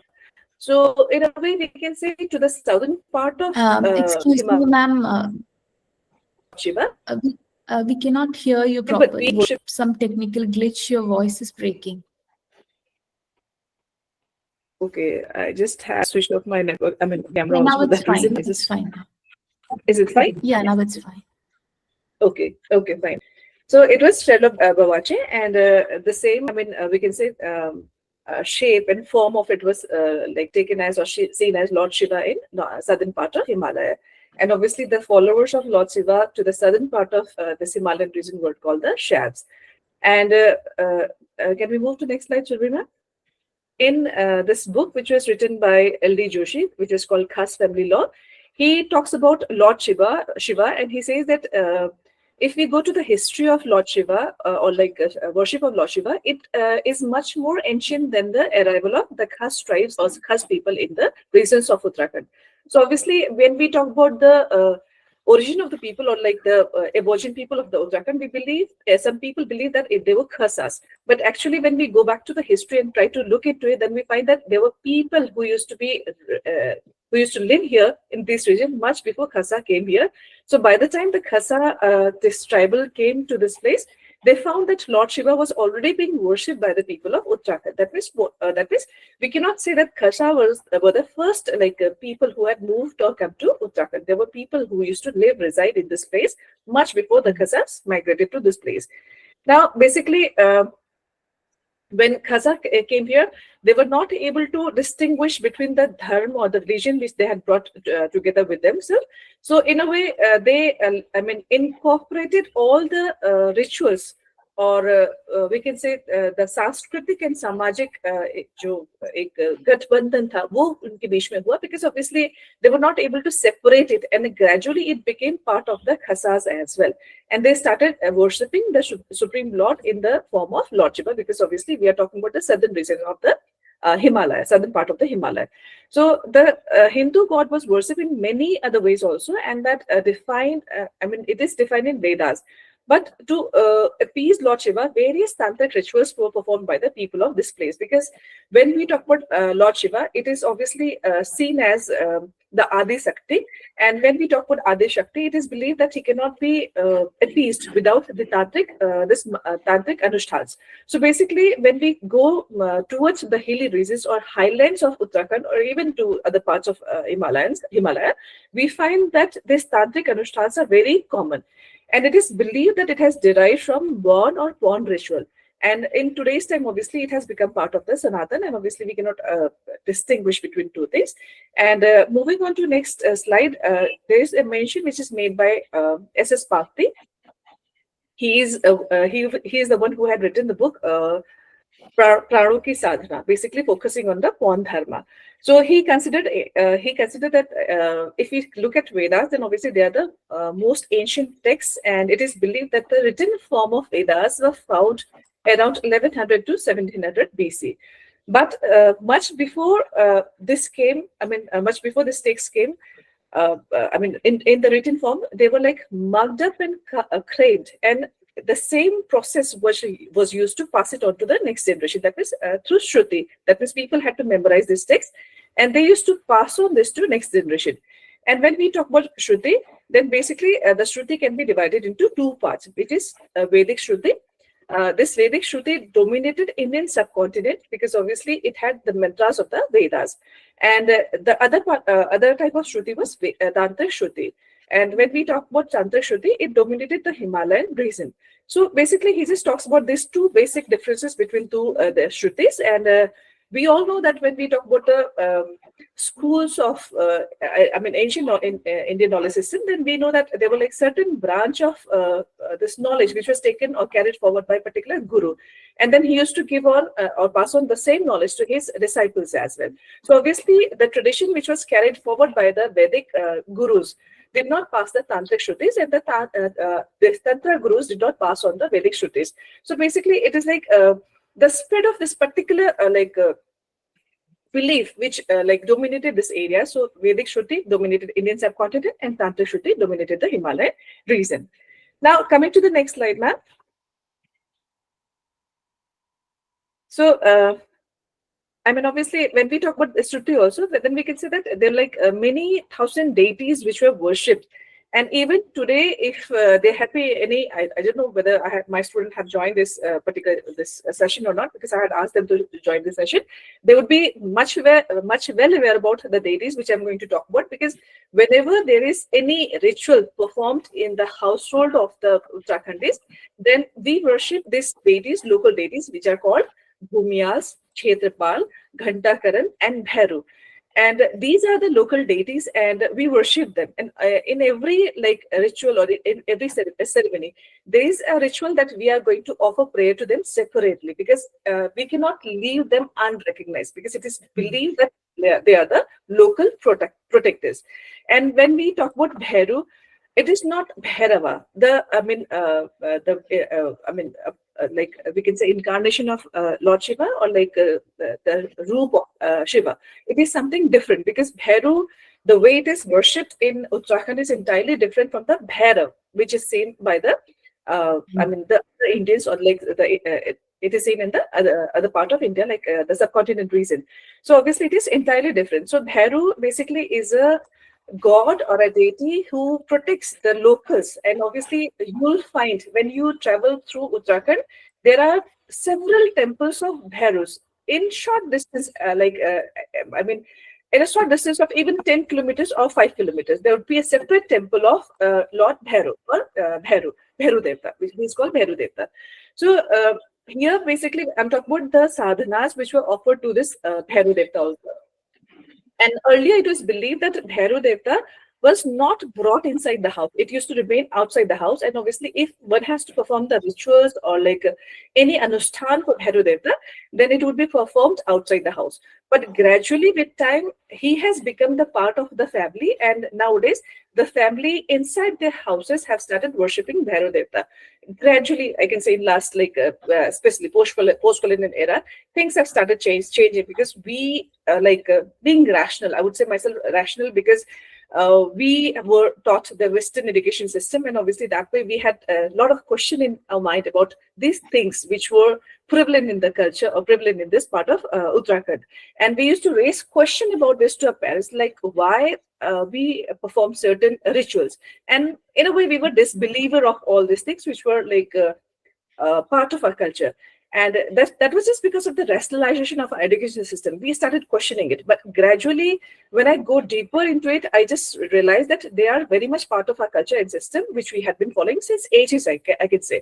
And obviously, we have started believing it without question now, because obviously this is experience which has exposed us to all this rituals and anushtans which is performed in these areas. So there is gradual acceptance of all these things. So basically, when we talk about the rituals, the ritual involves invoking the dead spirits or the spirits of the dead people. And why this was done? Because it was believed that in ancient time, people used to fear the epidemics, and they had no idea about what would happen in the future. So they used to invoke the spirits of the dead people so they could protect themselves or their villages from such epidemics or pandemics which would affect them. And the best way of knowing about the future was to invoke this dead spirits, and these dead spirits were invited into the body of the living people. And if I just would mention the movie Kantara, I think this is a hint of it. But in Kantara, it was a deity who was invoked inside the body of a living person. But here, we are not just talking about the deities. It is not just the deities, but in Uttarakhand, even the spirits of the dead peoples are invoked in the body of the living people.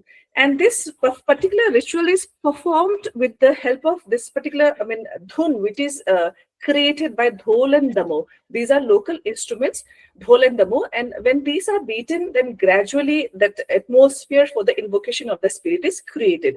And when the spirits come to the living person or some object also, they may come inside some object as well. Sometimes it is believed that they may come inside a sword, they may come inside any object which is kept in the name of the god or offered to the god. So when they come inside, the particular object starts dancing. And don't know how many of you are aware of it, but there is Doli Pratha in Uttarakhand. That means whenever the goddesses moves from one place to another place, she moves in Doli. So most of the time, it is also seen that when these spirits, obviously these deities are invoked, you'll find that nobody would be touching that particular doli, but it would start dancing and moving. That means the people are just carrier, and the doli gives the direction to the people who are carrying it.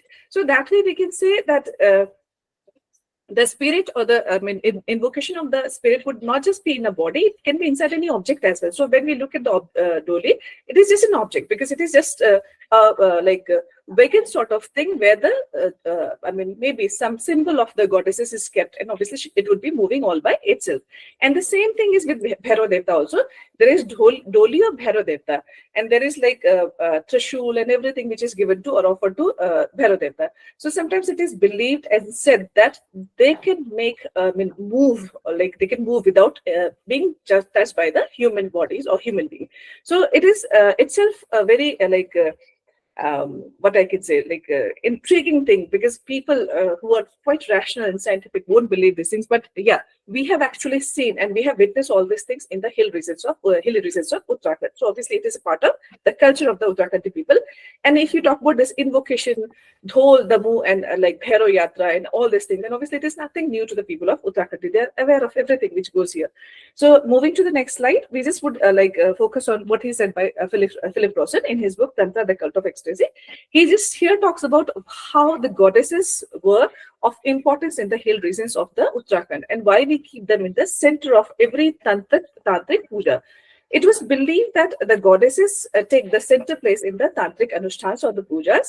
And basically, he also said, and it is not just here, Philip Rosen, who had brought out this element or this fact about the women's physiology.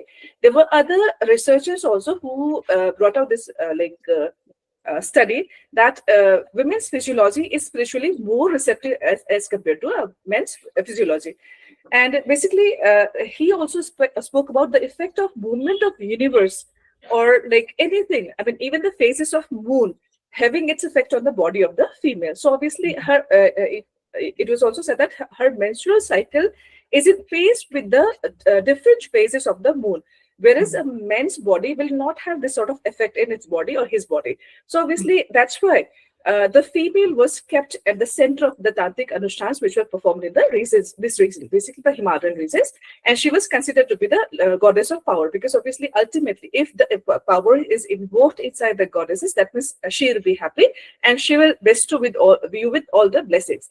And still, in the regions of Uttarakhand, it is believed that the women have, the women have much more power as compared to the men. In terms of family tradition also, in some part of Uttarakhand, still, the society is female dominated. We can say it is like matriarchal society. Like I had given the example of Jaunsar in the beginning. So still it is believed that in Jaunsar region is an area where it is the system of the family is still matriarchal. That means mother is in the, mother holds the supreme power in the family. So here, we can say that women's, just because of this physiological makeup of the female, it was believed that we can energize the body of the female more as compared to the body of the men. And mostly, it is also observed that whenever we have such jagar, kirtans, or like any such rituals performed in this region, female are the one who actively dance. I don't know how many of you have heard about Jia. She is considered to be the queen of Katyur. And it was believed that she was the last queen, and she escaped. Like Muslim invaders were trying to capture her, and she escaped. And during that escape, she disappeared somewhere. And some people believe that maybe she had come out somewhere near Haridwar. But that is again history. I'm not going into the detail of that.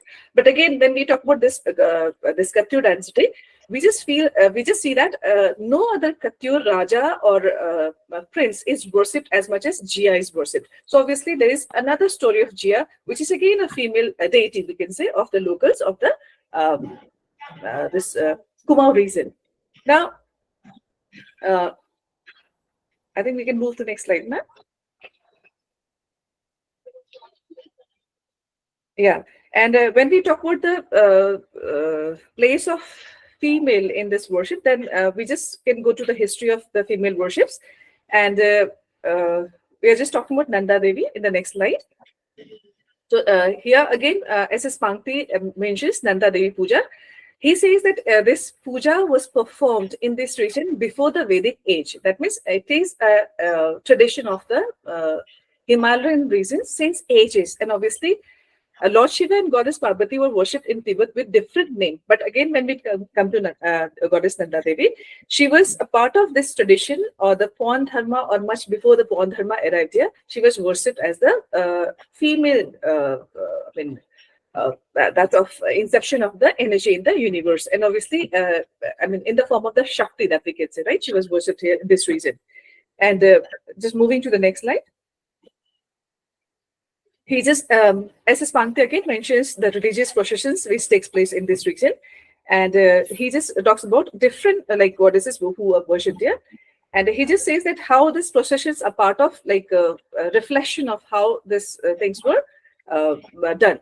Like now, when we come to the parikramas or the procession, most of the time we see that Vaishnava parikramas are done clockwise. So wherever we perform the puja and we do parikrama in the temples in the Vaishnava system, we just do it clockwise. But when we come to Pawn Dharma, it was done anti-clockwise. So same, the evidences of it were found in some text as well. And he just talks about the swastik also. Then he mentioned the swastik, that when we look at the swastik of Pondar, it is anti-clockwise. And the swastik of the Vaishnava Dharma is clockwise. So the evidence of it is found in Skand Purana as well. And the Skand Puran also talks about the Mansarovar Yatra. If you look at the details of the Mansarovar Yatra, then you'll find that the Yatra is taken in an anti-clockwise, which itself is a proof that it is this procession was started by the Pawns or the Pondharma people. And when we look at the parikrama, which is done at the time of Mansarovar Yatra, it starts somewhere from Sharda River, Kali Nadi bank, and then it goes to Tanakpur, then it goes to Lohaghat, crossing Saryu River, then to Patal Bhubaneswar, across Ramganga Nadi, from Bhaj Mandir, then Kali to Jwaljipi, then Dhachula, then Chonda, and then Byas, and then Kailash. So this is, the anti-clockwise circle of the this parikrama of the Kailash Mansarovar. And on return, it comes to first Tripura Mandir, and then Badrinath. In Badrinath, it does the Brahm Kapal Kriya, and then gradually they come back to they complete the Mansarovar Yatra. And similar evidences are found in Nanda Devi Rajat Yatra also, which starts from Chamoli, Almora, Bageshwar, Pithoragarh districts of Uttarakhand region. And goddess Nandi, goddesses Nandi, this Nanda is worshipped in these districts across the peak of the Nanda Devi. And when we look at these places, Chamoli, Almora, Bageshwar, Pithoragarh districts, we just see that these are like circled around the peak of Nanda Devi. And the yatra is again done in a very anti-clockwise way. That means not the clockwise pattern, which is followed by this done by the Vaishnavas, but in a very anti-clockwise pattern. And one more very important element of this Nanda Devi Rajat Yatra is the Khadu or the Charsinga Khadu, which is called ship, which is in the next slide now, please. Yeah. So religious symbols like Charsinga Khadu ship is believed to possess divine quality. And the Nanda Devi Rajat Yatra takes place once in 12 years. So for those 12 years, again, the Pujari of Nanda Devi has got this very big responsibility of finding a Charsinga Khadu to be offered after this parikrama or anti-clockwise parikrama of the goddesses is done.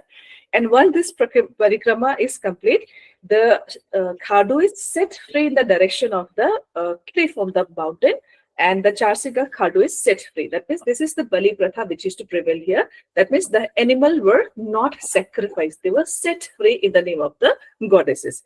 It is also believed that this type of Khadus have very divine qualities. And Pankti also mentions that Aryans started worshipping Shiv and Parvati, but they were not able to amend the way it was done by the Pawns. That's why they took it as it was in the Pawn Dharma. And according to Hindu Anushtans, obviously these rituals had become, obviously we can say that these rituals which were performed by the Pawns had become the part of the Hinduism as well later. And if you look at this, we can just come to the next slide. We will just find a similar symbolic rituals which was performed by the Tibetan as well. The mention of it is given in this book written, I'm just forgetting the name of the writer. I think it is Snellgrove. So Snellgrove had mentioned that the similar ritual was performed by the Tibetans as well. And here also we find the same element which connects the Uttarakhandi, with this Pawn Dharma, to the Pawn Dharma of the Tibetan. And gradually we just see that the Pawn Dharma in the Tibetan region thawed into Buddhism. and the Pon Dharma towards the south of the Himalayan region thrown into Hinduism. But it was a part of these two regions at one point of time. So one thing which needs to be considered in the next slide, ma'am, it is the swastik. Swastik and sacha are considered to be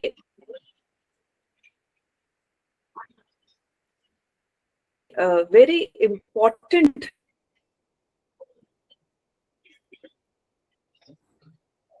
element or symbols of the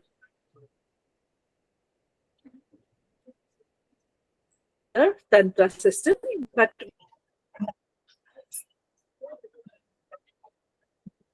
when I talk about the swastik, again I refer to it as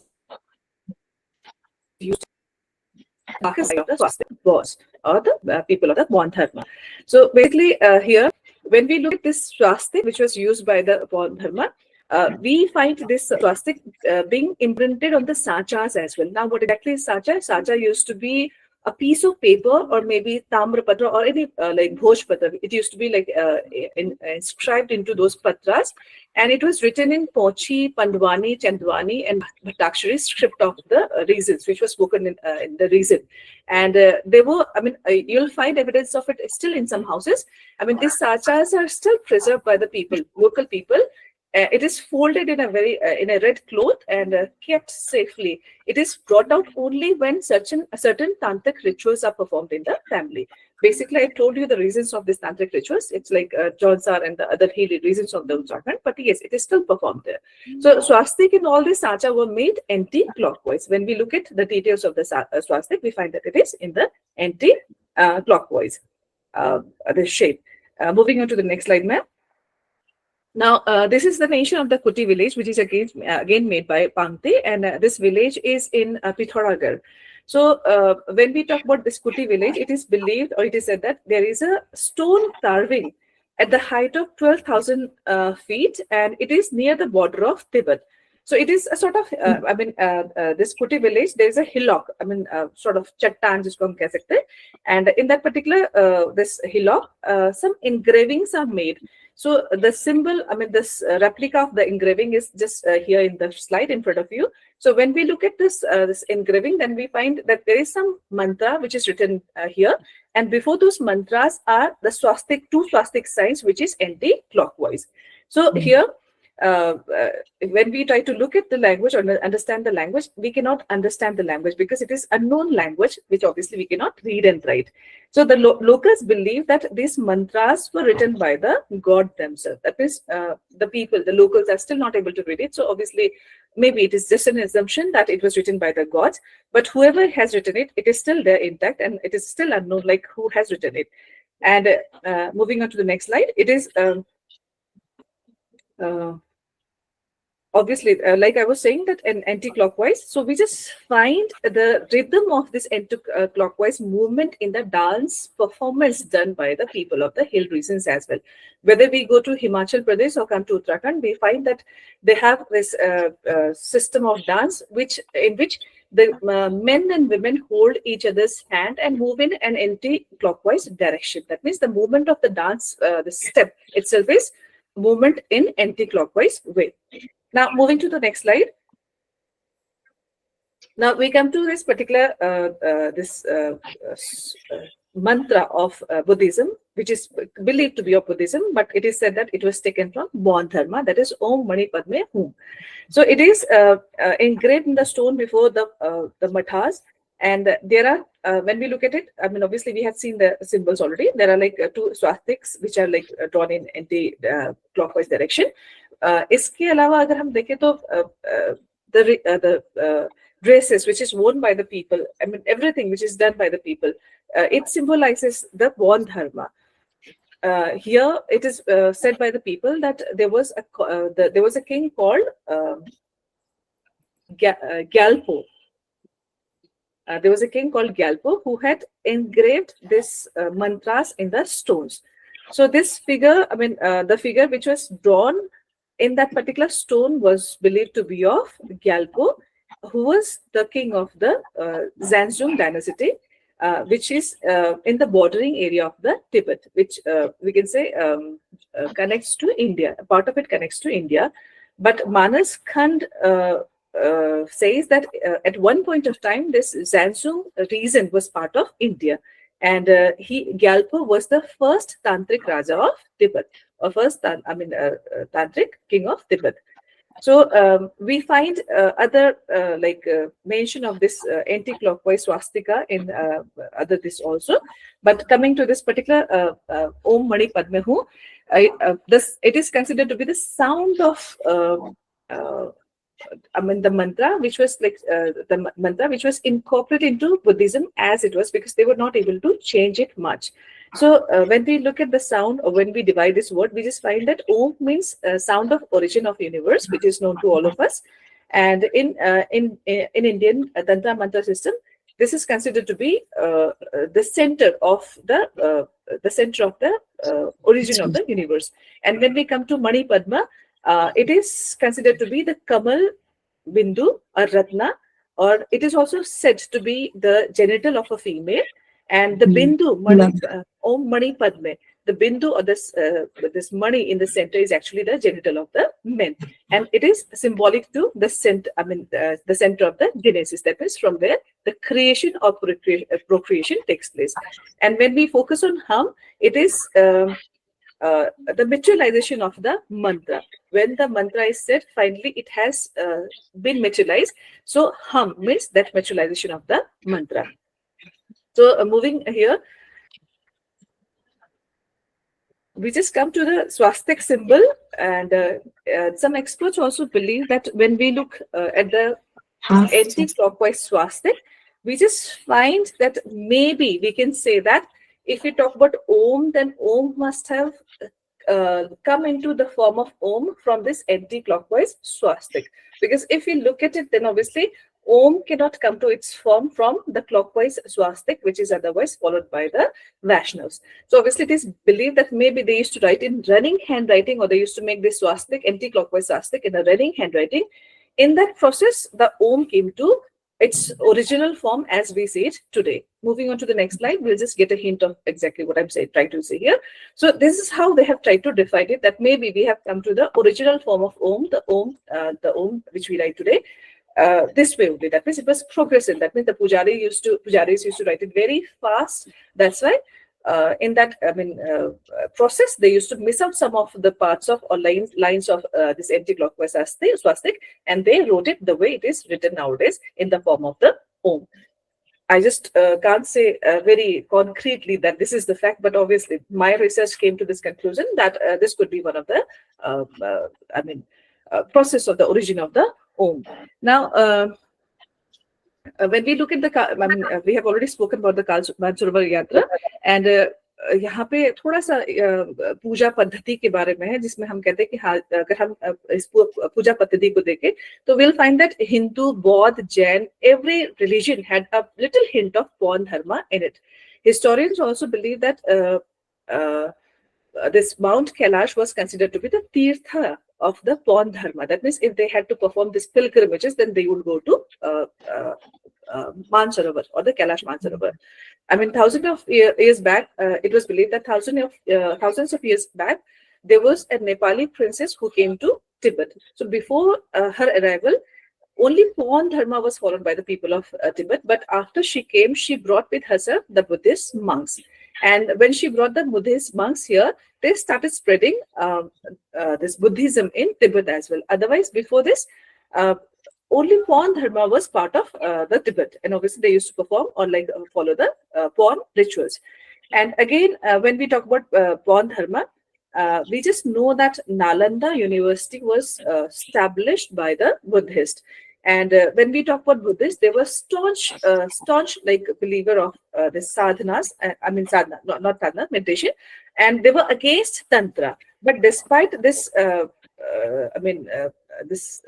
being against this tantra system, they were forced to open a faculty of tantra in Nalanda University. A record of evidence of it is found in the travelogue of Fayan. जब फायान India में आए तो उन्होंने कहा कि Nalanda university had a faculty of tantra. So कह सकते हैं कि घोर विरोधी होने के बावजूद भी they were compelled, the people or like the philosophers and intellectuals of the Nalanda University were forced to open the faculty of Tantra in Nalanda University. So that this can be like said that obviously they had started realizing the importance of Tantra in the, this Pawn Dharma, and they were not able to create a division between the Pawn Dharma and Buddhism, and gradually they had to accept it as part of Buddhism. That means Tantra became part of Buddhism gradually. Now, similar, challenges were also faced by the Vaishnavas, because they also wanted to separate Tantra from their religion, but they were not able to do it. So gradually, a sort of like amalgamation or amendment was made, where they took it as it was in the Pawn Dharma, and gradually the Tantra became part of Hinduism also, or Sanatan also. Now, when we talk about Bhumiyal Devta, as I had mentioned earlier, here it is a tradition that obviously it is a local deity. It belongs to a particular family. And obviously when you come to Uttarakhand, you'll just find that it's not one particular god who is of the village or who is of a particular like a family. Each individual family has their own individual god. So कई बार ये होता है, यहाँ पे एक बड़ा common term है दोष लगाना या फिर किसी पे देवता लगाना. This is a very common term. I don't know how many of you are aware of it, but यहाँ पे ये बहुत common है. That means what? If I am angry with somebody, then obviously I'll invoke my god and will ask him to do something wrong to the person who is doing wrong to me. So obviously it is not directly done by the people. It is done by the gods. So this is a way of doing it.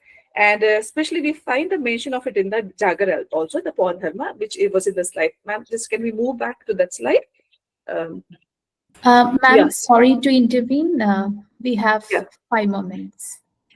Okay, fine, ma'am. I'll just wind up in 2 minutes, ma'am. Sure, I'll just try to I'll not be able to justify it completely, but still I'll try to do that. Sure, so obviously in the Jagar, which is sung for Nanda Devi, we find the word pawn in this particular Jagar also. Tab Brahma le pawn chadayo. Pawn, again, Pawn Dharma.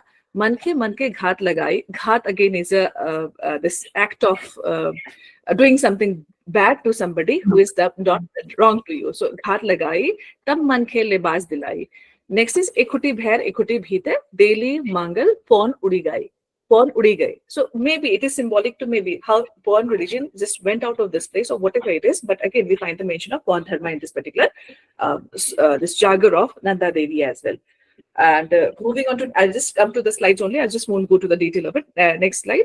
This is again the book which I was talking about, which was written by Prano Ki Sadhana, S.S. Bhakti. In fact, if you want to really understand the rituals and the culture of Uttarakhand, it is a handy book to understand whatever we have to explore in Uttarakhand about the religions, like everything that is to be here since ages, we can say. Coming to the next slide, ma'am.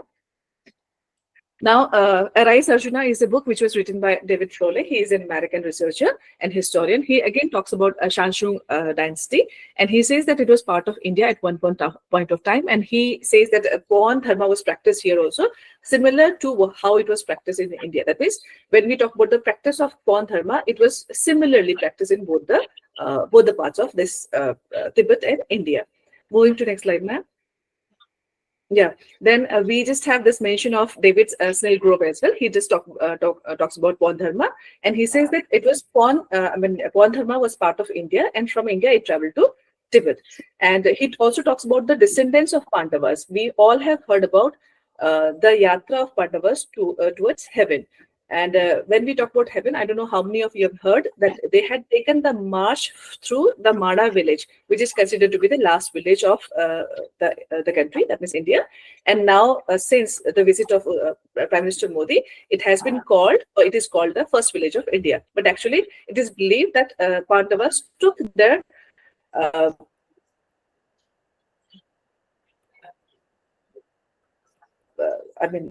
march towards heaven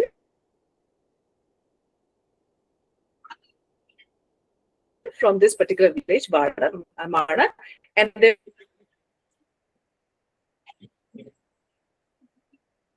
were last, nobody knows. So it is believed that was Next slide, ma'am. Yeah, and again, is mention of golden turtle. It is believed that the golden turtle was there, and here it laid 6 eggs. The 6 eggs are symbolic to 6 jatis which came into existence, and he talks about that in the text also. And he talks about how these 6 jatis came into being. Moving to the next slide, I'll just try to be very, very brief. That's it. I think that's it.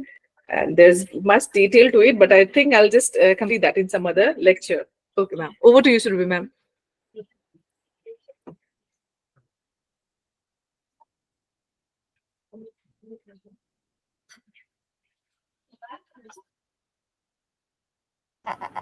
Thank you so much, ma'am. Now we will begin with the Q&A session. The floor is open for the questions. So everyone who want to ask any questions, they can either drop it in the chat box or they can unmute themselves to ask it.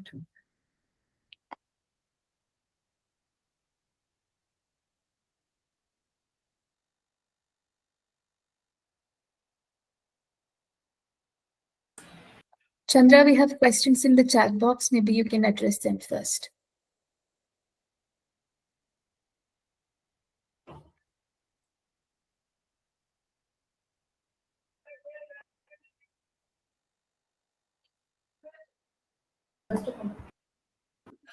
So in our chat box, there are some comments written by Devta. I will read it out. So he has said, I'm seeking help from intellectual like you. I've been expelled by the local deities of Himachal Pradesh. Here in Himachal Pradesh, the villagers follow the rules of deities rather than government rules in some cases. Deities rules the villagers through their special representative, Guru of Devta. I have done intercaste marriage, Brahmin and scheduled caste, and hence break the rules of deities.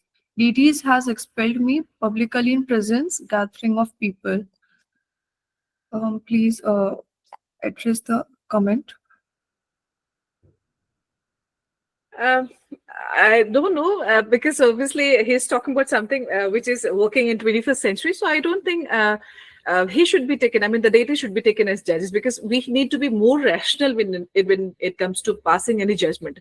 So maybe they have their own belief and emotions, but when it comes to giving judgment, we should be more rational. So I don't think it should be based on this sort of judgment which is given by or in the name of the deities. We just don't know how exactly it is true, whether they are actually the deities or somebody who is not in support of what they have done, who is speaking it. So we actually cannot make it come into the form of who that deity exactly is, right?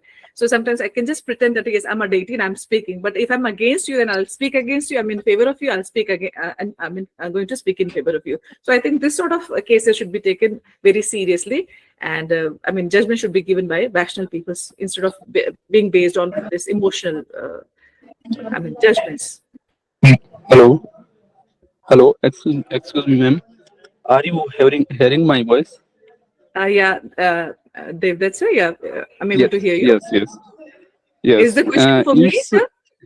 Yes. Particularly you, because you belong to, I think, Uttarakhand. That's again the lands of deity. And Yes, point to remember that I have been expelled by deity, not the person or any other. That you know very well this deities culture in the Himachal Pradesh, and I have many facts regarding Vedanta, but the representative of deities follow rigid caste system, untouchability. We call it untouchability, and I have been expelled since 2 years, and my family also have been expelled due to this intercaste marriage. And I have seeks the help from this platform also, and many SP University I have met with many scholars, but no one could help me in this matter. Then frankly, I am seeking help from you. Just listen 1 minute. And then sir, they call the conference of deity against me. Yes. Yeah. And I'll just very, come to the yes, answer yes. of it. Yeah, I'll just give you the answer of it. But before that, let me be very clear that obviously I'm not an expert in this particular rituals, right? I'm just Yes. I've done Then sort of who will research. resolve But, yeah, this issue? yeah, We are I'm asking coming very to the answer. criticism in this regard? I'm coming to the answer. As per our belief system, I'm just not talking on rational point. Again, I'm saying that this is completely different from being rational, right? So as per our beliefs, which is completely emotion, we can say that you can go and seek again the help from the deities, because obviously, as I said, it can be invoked in the person, living person. So they may be able to, you just will have to surrender, because this is the only solution that is found by the people of the hill regions.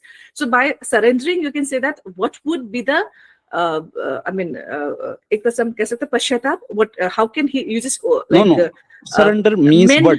Should we surrender the untouchability system of deities? No, not surrender to untouchability, but to the god, asking that what would be the way of coming out of it. I mean, asking the deity itself. If you believe that it is actually deity who has outcasted you, if it is actually deity, then obviously there is a very public system. I have been explained publicly. Hundreds of the pupils are there. Then who will stand in the spot of me before deities? Who even don't anyone? I never met a person, single person, professor and any other scholars who can stand before the deity in spot of me. I am simply just asking this question: can anyone support me before the deities? And you know very well that representative of deities, the guru, they say something in very lunatic way, or very miracle type of things are there. You know very well. Then who will resolve this issue? Casteism or untouchability linked to directly deities? Who will resolve this issue? One way of doing it would be like through your pujari. I mean, जो हम कहते हैं कुल पुरोहित वगैरह होते हैं ना. I don't know how the customs are in your particular region, but here in our part of Uttarakhand, we have this ritual system. If I'm not able to go to the deity myself, then obviously I'll send a representation of myself. That can be in the form of a handful of rice. That may be in the form of some money, given in form of coins.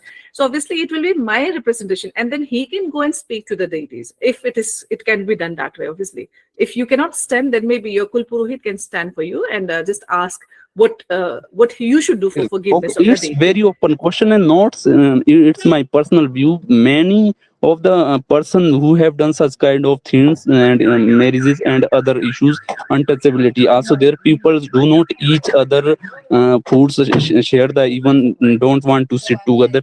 Such type of issue are existing in this era when we are talking about the Vishwaguru. I do understand.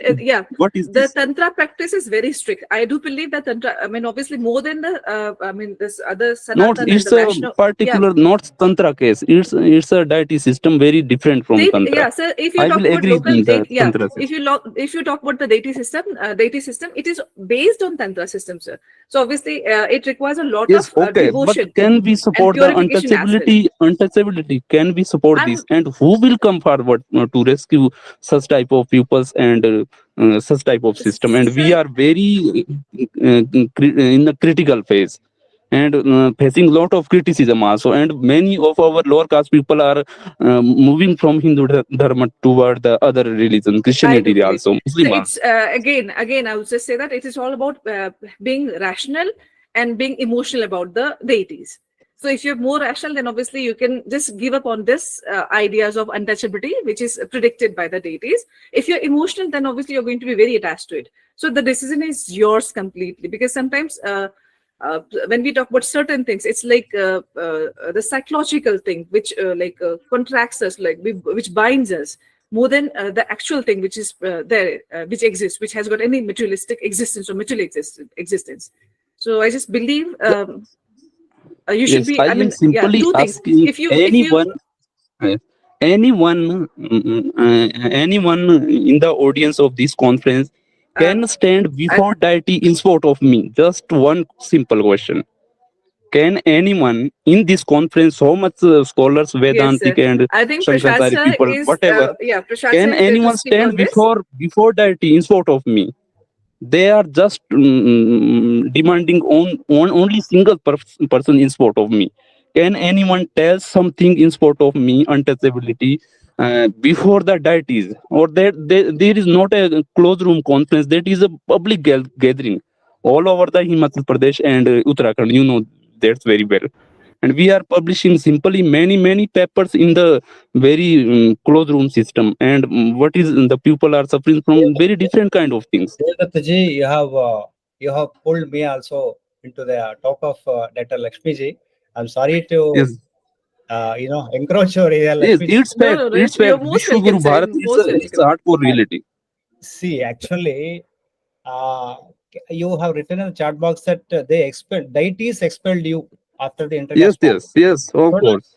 थोड़ा ज्यादा बता सकते हैं इसके बारे में, और थोड़ा ज्यादा जानना चाहते, थोड़ा बताइए, हिंदी में Yeah, बताइए. I think Lakshmi ma'am will tell you in this system detail, because deity represent, yes, See, you have raised a issue before all of us, yes, right? yes, Sir, yes, honest yes, of all of us to address your problem if you really yes, concerned yes, of your issue, right? I'm concerned yes, equally, yes. along with Very, Dr. very thank you, sir. and many others here. We are Yes, with yes, you definitely. yes, See, yes. Okay, thanks. understood, as much as I understood, you have been Yes, yes, married and it is an intercaste marriage, and because of yes, the yes, local conditions and beliefs, they expelled you, right? yes. No, not a democratic belief, but the please try to understand me. The deities call their message through special representative called goods of devta, and goods of devta are Got not it. chosen by democratically. There Yeah, is a got very it. mystic way of preference. There is Yeah, a something. Yes, समझ लिया, मैंने समझ लिया आपका point है. yes, yes, ये मैं बताना चाहता हूँ जी. Actually, first of all, we should address the problem at the root level, right? What is the yes, problem? yes, Intercaste marriage. The intercaste Ye- marriage is lying with the problem called the social evil called caste system in India. Yes, yes, yes. yes, Okay, yes, right? yes, So, yes, but is I have a question to you. Is the yes, caste yes. made by God or man? No, they are made by men, but sometimes Yes. followed by local deities You gave the answer. through their representatives. जी, आपने उत्तर Yes, दिया. Let me continue. Because all of yes, us believe that it is not God-made but man-made. See, yes, Chaturvarnya Maya system, Guna Karma Vibhagashah. It is yes, yes, so-called caste Brahmana, Kshatriya, Vaishya, Shudra are yes, yes, basically professions. The intellectual class, the warrior class, the engineering class, and the trading class. yes, Okay. And based on the gunas, they have continued the tradition. Let us imagine some time back, we don't know the infinity of the time. There is a first generation and there is a community, they support each other. So some community mentioned that we will protect you. They are called warrior class, Kshatriyas. Some community tried to pray on behalf of the others, which is worship, Purohita, that is priest class Brahmanas. And the trading class, they are supplying the essential commodities. Okay. Similarly, yes, yes, the so-called Shudra is engineering class. Okay. So they're helping all these together. Can you say in this then yeah, hand, I'm just giving a motivation, then I come to the point. In this hand, all 5 fingers are there, not equal. So similarly, the professions once started, his son continued, and his son also continued for generations together. They found it to be easy to continue the tradition of the father and forefathers. A blacksmith continued the same profession, a potter continued the same profession, a priest continued the same profession. But our scriptures never prohibited, because that was not the purport of the scriptures, to establish the caste system based on bias. A Brahmana can become Shudra, a Shudra can become a Brahmana, because sage Raikwa addresses King Janashruti, O Shudra. But he is a born Kshatriya. How can he become Shudra? Shochati the Shudraha. The one who grieves continuously is called Shudra. And Satyakama Jabala, we know the story from the Upanishad. His mother was a prostitute. When the Guru has asked about the father, he did not know because he spoke truth. So the son of prostitute was given admission by the Guru, Kashyapa. Such was the Vedic tradition. We never biased. This foolish system is established by the humans. And who am I to stop you? Say that you are outcasted. Based on gunas alone, one must address the nature of the yes, system. Now coming to the actual yes, problem of your thing, yes, where yes, the conflict comes between gunas. For example, you are a vegetarian, I'm a non-vegetarian. Let us assume when a boy is non-vegetarian, and girl is vegetarian, there is conflict of this kind of habits at the household. That is the only problem. Otherwise, when both are theists, both are astikas, where is the problem? First of all, when a person is theist, it is absolutely good to go with the boy or girl. Then comes with the gunas. That is why, as per the guna, karma happens. Because whatever we think, as per the gunas, that is spoken, and whatever is spoken, it is coming in the action. That is why this caste system is man-made. Then the next point I will address the deities, local deities. There are some deities, tantric deities, who to be giving nivedana flesh and meat. But the point here is the god is asking us to submit the meat or the flesh. In Kalabhairava temple in Ujjain, they give this wine to the Kalabhairava. Did Kalabhairava ask us to submit the wine? Shastram Jnapakannatu Karakam. Whatever Shastras gives us in the injunction, they're based on the prevalent traditions in the world. They never ordain us to do that. Natu Karakam. It never asks us to do whatever is prevailing in the world. It only tells us. Such a way, if you take all the system is rubbish, absurd. That is why the problem that you are facing is really man-made. If I were in your place, fellows, they have left that village itself. Why should be staying there as outcasted? So much big world is there. Vipalacha Prithvi. You don't stay there and fight, because foolish fellow cannot be convinced. Murkhopi brahmapi naram naranjayati. So first of all, you should know whatever you have done is correct as per your will and wish, and you believe that it is correct, and you just follow it, because our scriptures are with you. Yeah, I would like to add one more thing here, sir, Prasad sir. Like you also said in the beginning that it is all about emotional and the rational aspect of it, right? Obviously, if you're going to take it too emotionally, then you're going I invite all of you to attend that conference which is organized by local deity, local people. If any one of you can stand by me on this issue, then I will very obliged to all of you. That's all. Very fine. Thank you. Thank you. The very respect to you to support my point of view. But actually, I have sport at the sport at concrete level. IKS, unless it's brought into practice, is not IKS. Of course, we consider this issue to be a part of IKS. Definitely, one of us will address, because time will come, because it is Dharma Chakra. It goes on and goes on. Time is not linear. It is cyclic in nature. So many social evils are there. You are one of the victimized. All of us are getting victimized to some of the social evils. So let us not be worried, because this struggle is from ages, Devdattaji. This struggle is happening from ages. But I'm happy. Yes. Okay. This in front of Thank you. And Yes, I think we should proceed further from this platform. Thank you. Yes. Okay. Thank you so much. Thank you so much, sir. Now we have some more questions by Pradeep Kumar R. So pravritti and nivritti concepts are more relevant today world. How we can apply them in modern pedagogy? Acha. Pravritti and nivritti concepts. Basically, the spirituality, I think it is addressed to me. Yeah, sir, it's to you. Thank you. Actually, pravritti is the basis of nivritti, because we born in the world, we have certain responsibilities.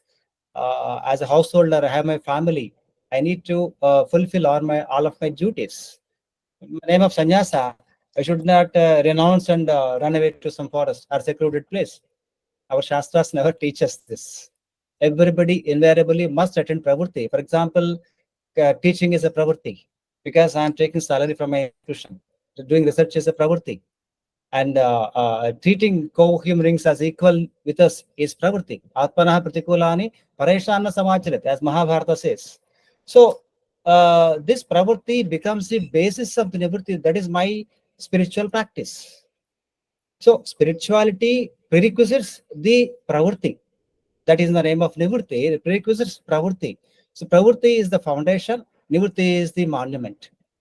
So that way, when we consider, definitely this pravritti again becomes the basis of nivritti. Unless one is succeeded in pravritti, even the God cannot entertain us into nivritti. Look at the case of Gopikas in Srimad Bhagavatam. They are doing all domestic chores. Every day they used to take milk and they are churning butter and they are going to other places to sell this. At the same time, they are doing Rasakeli in Vrindavan with Krishna from 12 a.m. to 4 a.m. because everybody is fast asleep. They are not disturbing them. At the same time, because God is doing Rasalila, they went to Vrindavan and they are playing with him. So that is nivritti part. Nowhere the pravritti is intervening. This is where we need to understand the distinction between pravritti and nivritti. At the same time, pravritti becomes the basis of nivritti. Thank you, Pradeepji. Thank you so much, sir. Does anyone have any other questions? Sir, I have a small query. Yes, is there any connection between Sankara and the Bhakti movement in South India?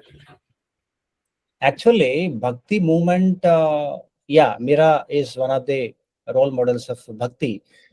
Chaitanya Mahaprabhu is the role model of Bhakti because the entire Bhakti Sampradaya is generated based on his works and his teachings. Though he has not written any books, later on Vallabhacharya kind of scholars have generated wonderful literature on Bhakti. In fact, Bhakti is said to be the fifth Purushartha in their tradition.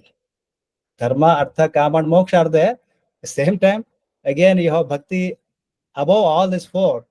But in fact, Bhakti is based on Jnana. I was actually touching that point during my presentation. This is something like, because you might be from social sciences or science background. Let me quote an example from chemistry, which I learned from our Swamiji. Reaction kinetics. With regard to the chemical reactions in a substance, from point A to B, the amount of time taken is equal time of the amount of time taken from B to C and C to D. That way, if this chemical reaction happens from A to B is in 2 hours or 1 hour 58 minutes, remaining 1 or 2 minutes is taken from B to C, C to D, etc. So the A is from Sadguru, you are reaching the B, that is Jnana. From B to C, that is Bhakti. C to D, that is Karma.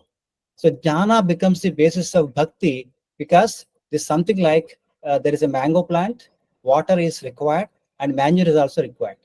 The manure is, the water is like Bhakti, and the manure is Jnana. I'm sorry, water is Jnana, manure is Bhakti. I have 100 tanks of water, but now no manure, no Bhakti. I cannot succeed in getting a mango fruit. I have 100 bags of manure, but no water. My mango plant cannot yield the karma fruit, that is mango fruit. So ultimately the fruit is karma phala. So there is a constant relation and connection between jnana, bhakti and karma yogas. Bhakti alone cannot give us the nishkama karma yoga as preached in Gita, because Gita is the essence of the Upanishad. Sarvopanishado gavo dogdha gopalanandanaha partho vatsa sudhir bhokta dugdham Gita amrutam mahat. So this wonderful essence of the Upanishads in the name of Gita is violated if you are not following Nishkama Karma Yoga. Because Shrayohi Jnanam Abhyasa, Abhyasa, as I mentioned, has been done by Puramimamsakas.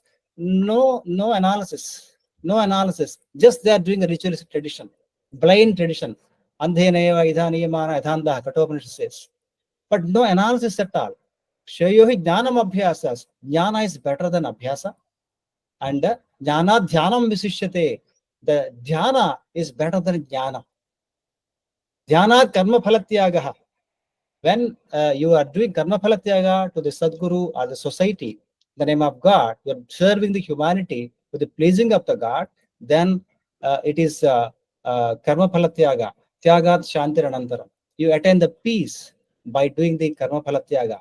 Now, unless we arrive at this junction called karma phalatyaga, bhakti alone cannot yield anything.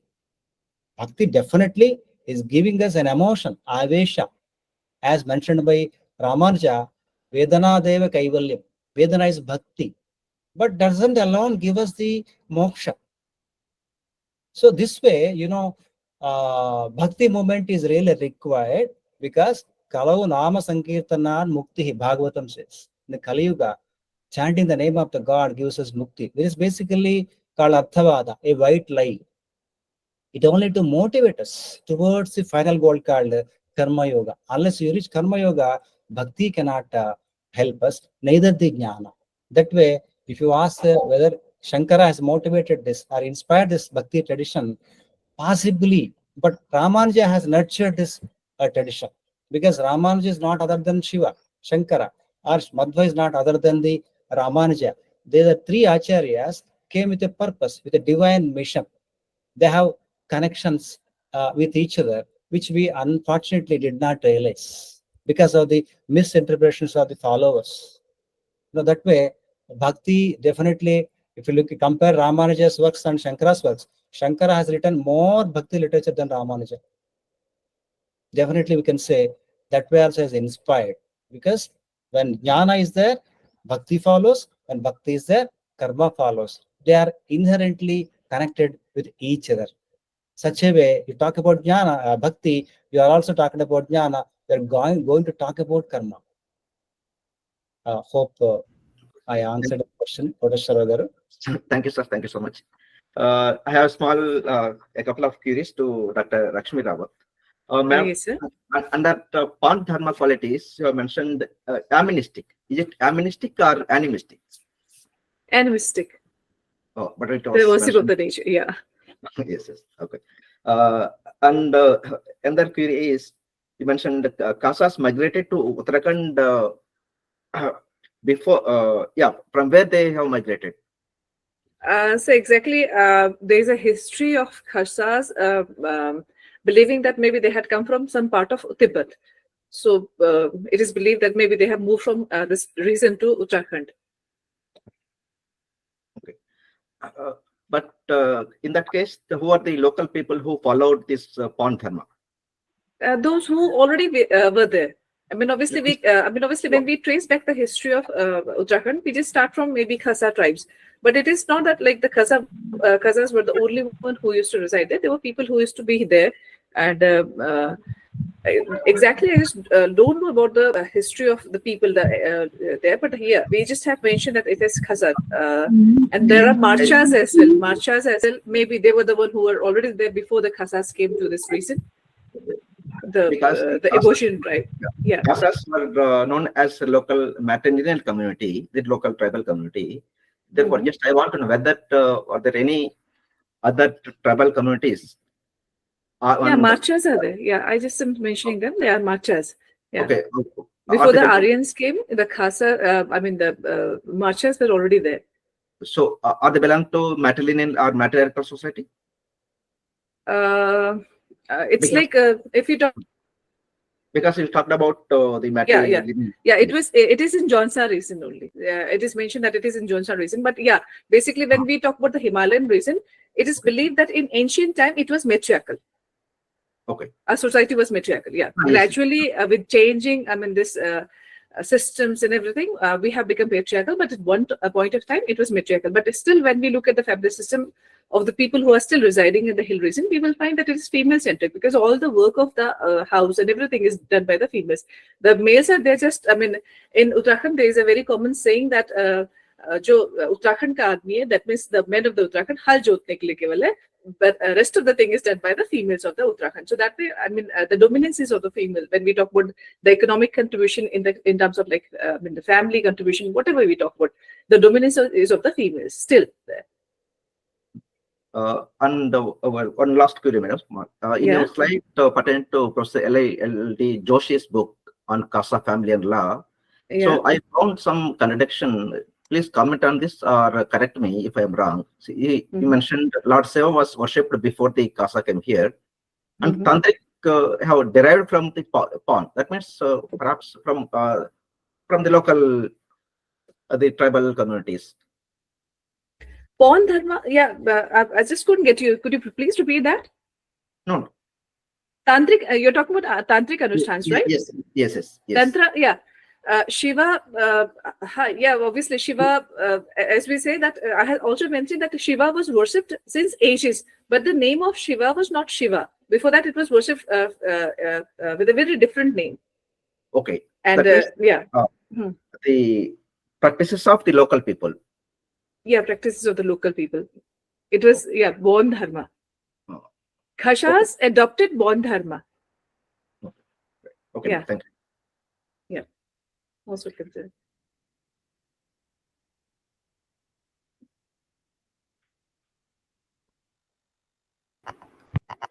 So now I would like to invite Professor R.K. Biswal sir for the vote of thanks. So please. Prayaswini, is there a question in the chat box? So just let me see. Pradeep is asking something, it seems. Yes, sir. Pradeep Kumar R. He has written some comments. One is jhana leads to bhakti, which leads to karma. Once comes to yoga, it is different. Then he has given another comment which says BG talks from the perspective of yoga. Okay, yoga. Yoga karma sa kaushala. Actually, I was also a bit confused about this earlier. See, today, whatever I spoke about the philosophy of Śaṅkara and whatever views are expressed are really are not mine. This is a disclaimer I would have given long back, but I forgot to mention this. All this knowledge is given by our Sadguru, His Holiness Sri Datta Swami. He has a website, universalspirituality.org. From his preachings, I got this wonderful information because initially I was intrigued about the Advaita philosophy. I'm a fellow who cannot withstand in the scorching sun at the temperature of 45-50. How can I become Brahman or God? Because Bhishodayate Suryaha, even that kind of sun, whom we cannot see for a minute continuously, such a sun is trembling with the fear of God, and he is doing his daily activity, rising and setting. And we are comparing with that Parabrahman. Swamiji really opened our eyes by giving this wonderful knowledge, because we consider him to be the incarnation of Lord Datta, and God can only reveal what happened those days. And to remove the ajnana of the souls, God has to descend down. That is called avatara. When I try to become God, it is uttara. Nowhere it is mentioned. Descending down is only mentioned avatara. Uttara, ascending up, is not mentioned in any scriptures. So, having given this disclaimer, let me talk about the yoga. Yoga means yoga karma kaushalam. That is one example taken from Gita. Second is having meeting the Sadguru, contemporary human incarnation, is called yoga basically.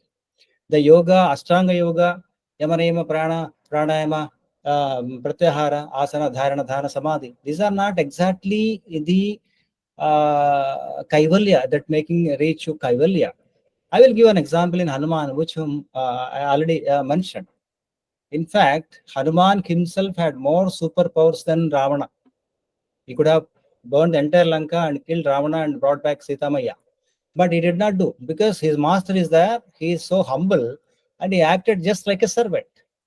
He maintained good physical health by practicing yama, niyama, asana and pranayama. These are the four as part of the Ashtanga yoga. Yama niyamas, psychological. Asana and pranayama, physiological. So they make the nadi shuddhi and bring the stability of the mind. Yoga chittavritti nirodhaha. At the same time, he maintained a good mental health by pratyahara, by detaching himself from all bonds of the world. All bonds. He was totally in the service of the God. Even though he was minister of Sugriva, he has been waiting for Rama to come. He knows that he will come. And he developed a bond with the Lord in the name of Rama, in the human form, that is called dharana. And he maintained it continuously, which is dhyana. And he totally immersed in it, which is called samadhi. See, you could be able to see the Ashtangas in Hanuman.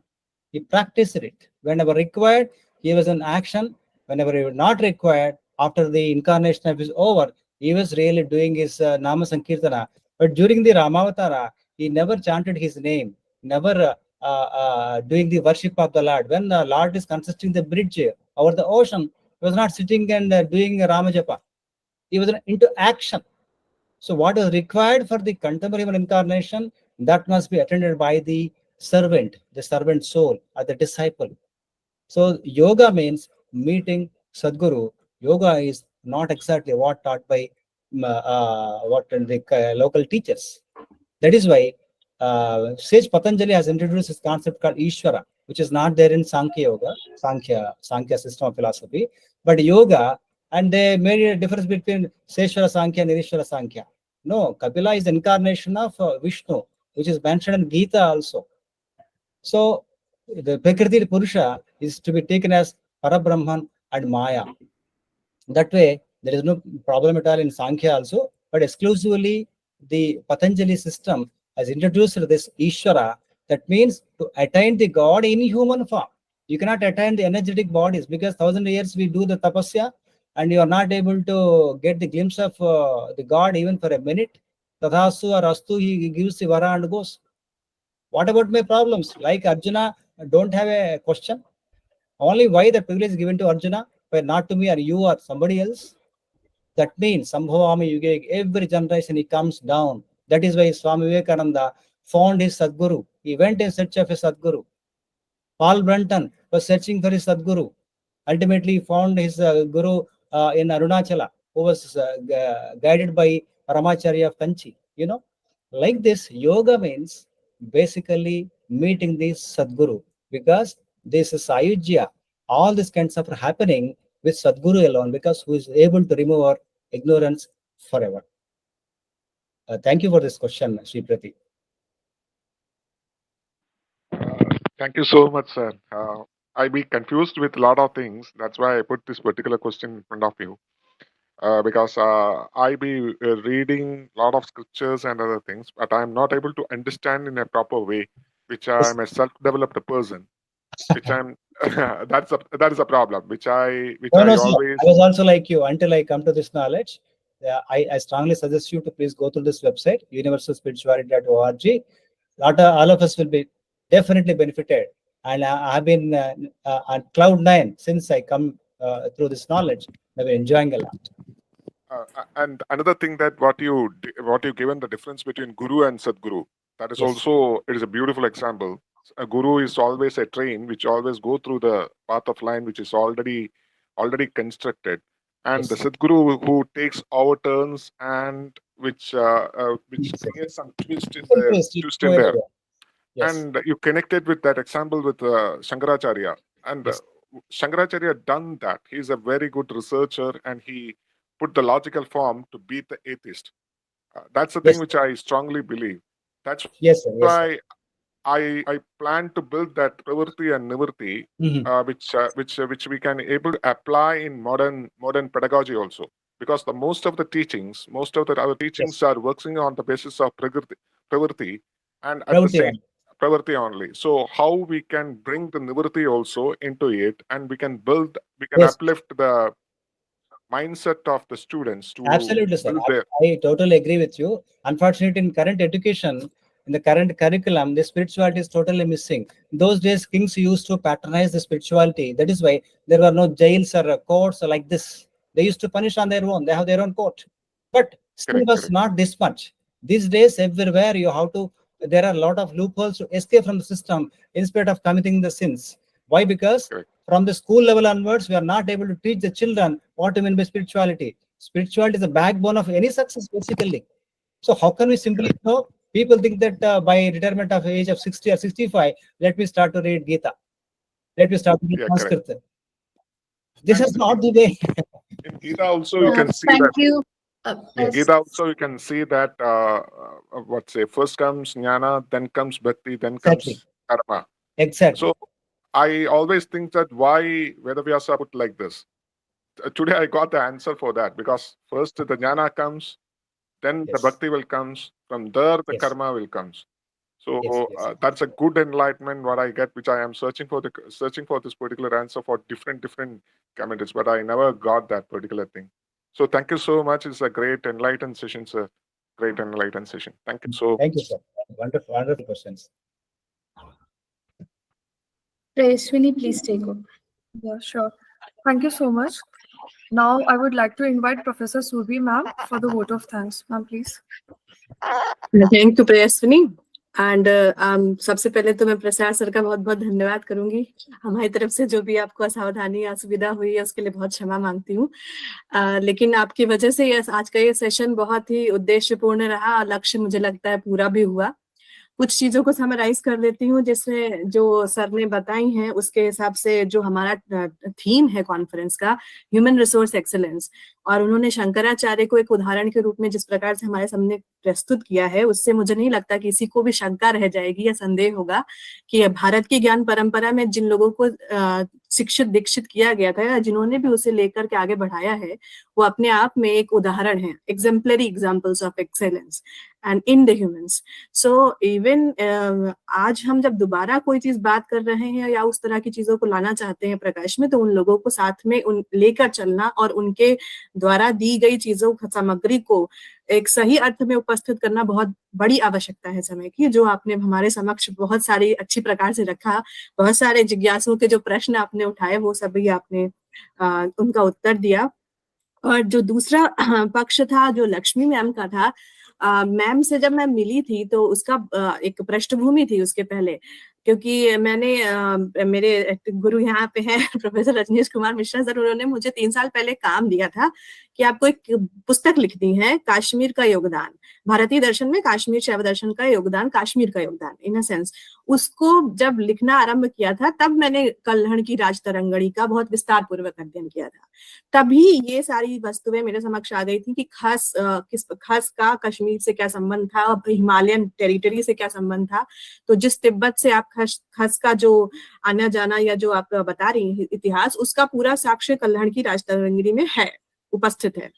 और उसके आधार पे जो आपने बताया, आपका presentation इसलिए important है, आज की तारीख में हम जहाँ पे इस वक्त मैं जहाँ हूँ उड़ीसा, बंगाल, ये भी उसी शाक्त संप्रदाय तंत्र के उसी शाक्त संप्रदाय की वर्शिपिंग का एक छोटा सा उदाहरण है। और यहाँ भी जिन देवी देवताओं की पूजा होती है, इन अ सेंस साधारण शब्दों में वो है कुल देवी, कुल देवता, और वो और कुछ नहीं है, वो मातृका है। मातृका, मातृशक्ति की पूजा करना मातृकाओं के रूप में।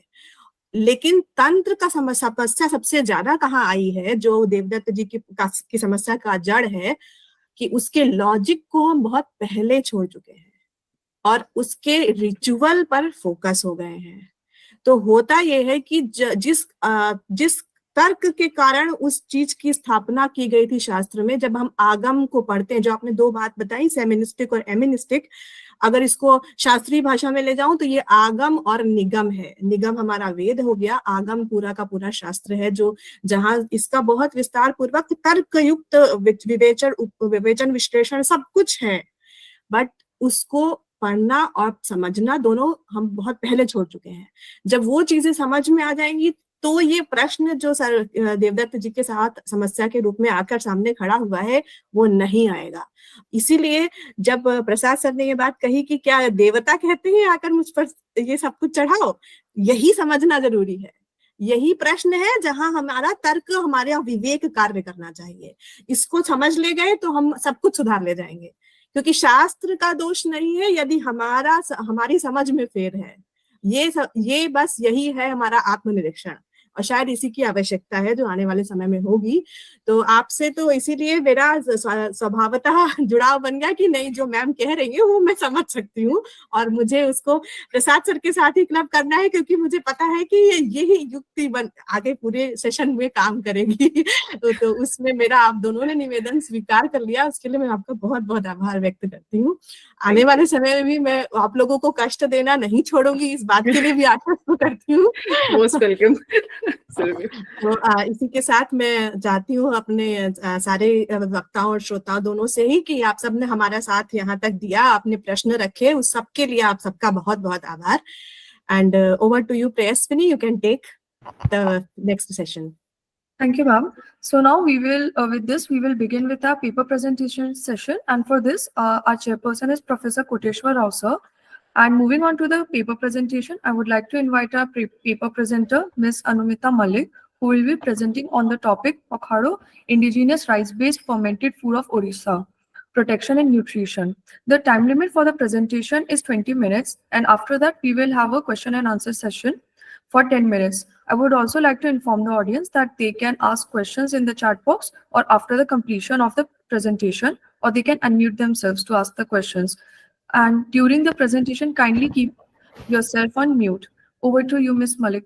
You can now begin with your presentation. Yes, ma'am. Good afternoon, everybody. I'm Anumita Mallick from Kolkata. First, I am a request to you, Surabhi ma'am, please change the slide while giving my presentation. Please, ma'am.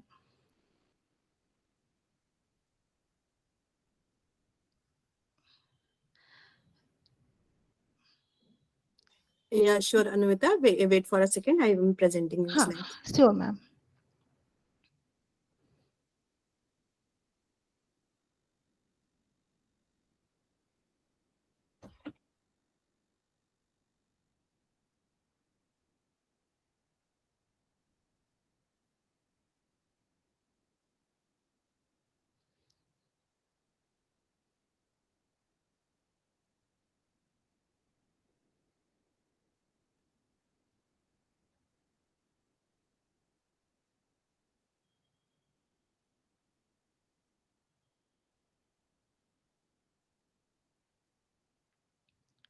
Yes, ma'am. Thank you. Can I starting my presentation, ma'am? Yes, you can start, please. Okay, thank you. Today my topic is Pakhala, indigenous rice-based fermented food of Odisha. Its protection and nutrition. Pakhala is one of Odisha's popular fermented rice dishes. Odisha's tribal and rural ethnic groups prepare these dishes. However, it is not limited to that boundary. The preparation is of minimal expense and staple food consumed by the tribal, rural, as well as urban population. It is not only provides nutrition but also protects body from the effect of scorching heat during summer. Origin of Pakhala. The expression Pakhala is originated from Pali words Pakhalaiva as well as Sanskrit word Pakhalasana, which signifies worst or to was. It is obscure when Pakhala was first included for the day-to-day diet of Eastern and Northeastern India. However, it was included for the recipe of Lord Jagannath Temple of Puri. The Jagannath Temple was built in the 10th century AD, so Pakhal was in presence at that time.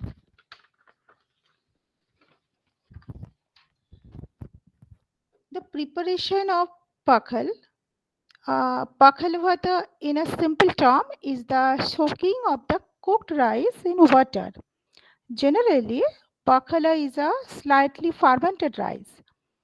The basic and essential guideline is to somewhat it's the cooked rice so as to derive its additional nourishing advantages.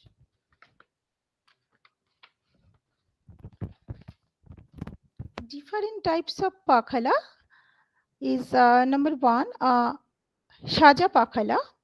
It includes cooling of the cooked rice to room temperature subsequent to emptying out the water.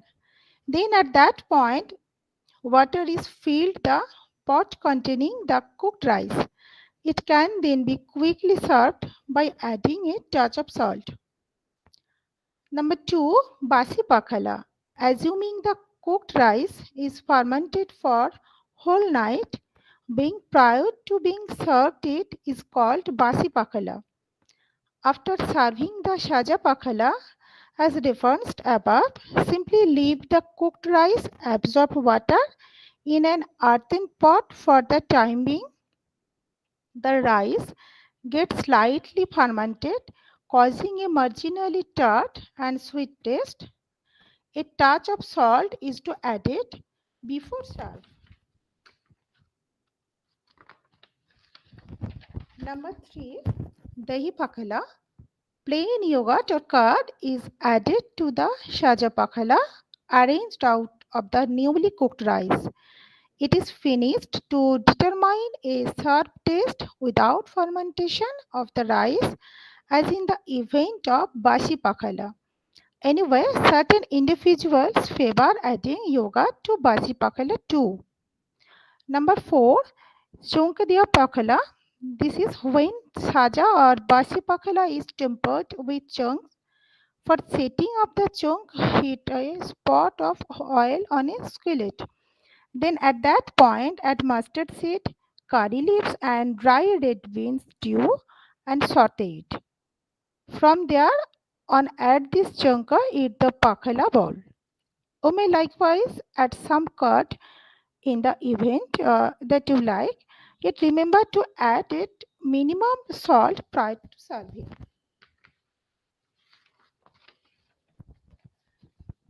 The nutritive value of pakhala. 120 gram pakhala contains 46 kilocalorie, 1.1 gram protein, 1.3 gram fat, 7.5 gram carbohydrate, and 33.6 gram vitamin. 100 gram of cooked rice has just 3.4 mg of iron, while for a similar amount of fermented rice for 12 hours, the iron substance went up to 73.91 mg. In likewise, sodium, which was 475 mg, boiled down to 303 mg. Potassium went up to 839 mg and calcium went up from 21 mg per 100 gram of cooked rice to 850 mg after 12 hours of fermented of a similar amount of rice.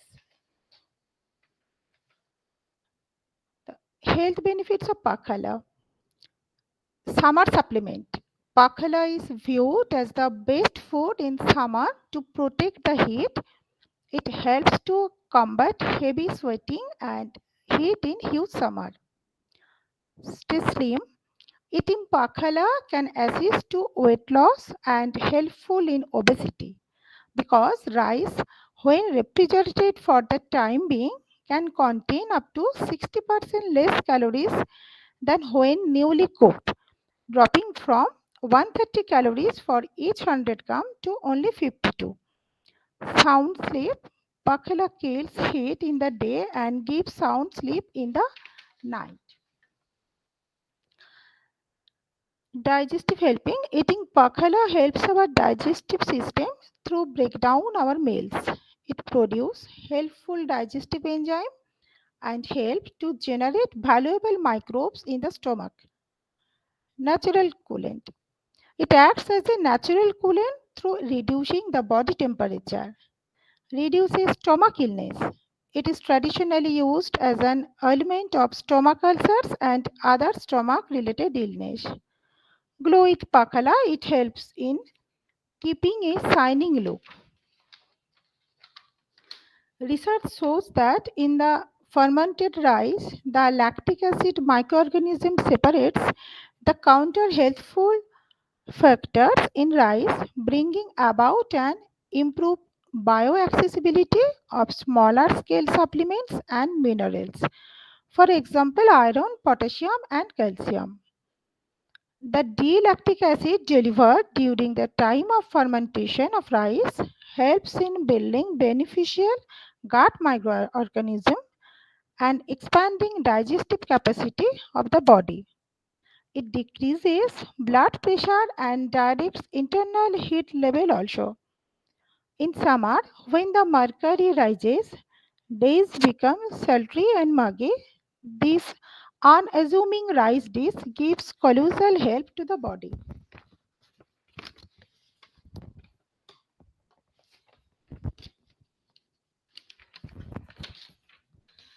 It helps in keeping up the energetic and brilliant look of the skin. This is the most extravagant wellspring of nutrient B12 for veggie lovers. Devouring pakhala removes your body's hankering for tea or coffee. It expels all sort of allergic incited issues, skin-related afflictions, and a wide range of ulcers of body. Pakhala Divas. It's Universal Pakhala Day. 20 March is announced Pakhala Divas, Universal Pakhala Day, by Odishas around the world.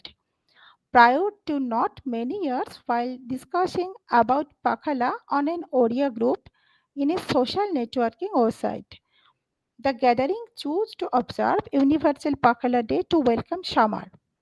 As Pakhala is the most loved dish of each Odia and holds an extraordinary spot in each Odia's heart, so it is each Odia's duty to promote this special and unique dish.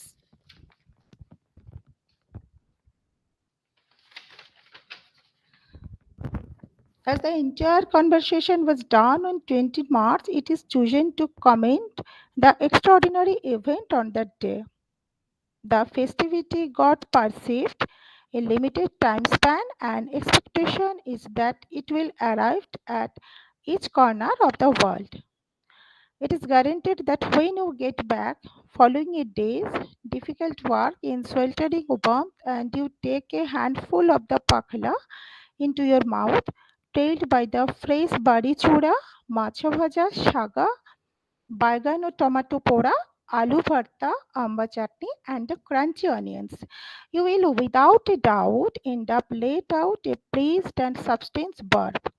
On the off chance that you can play Asa Jivana Dhana Mora Pakhala Kasha by extraordinary Bala Krishna Das, it will create a ideal state of mind and feel.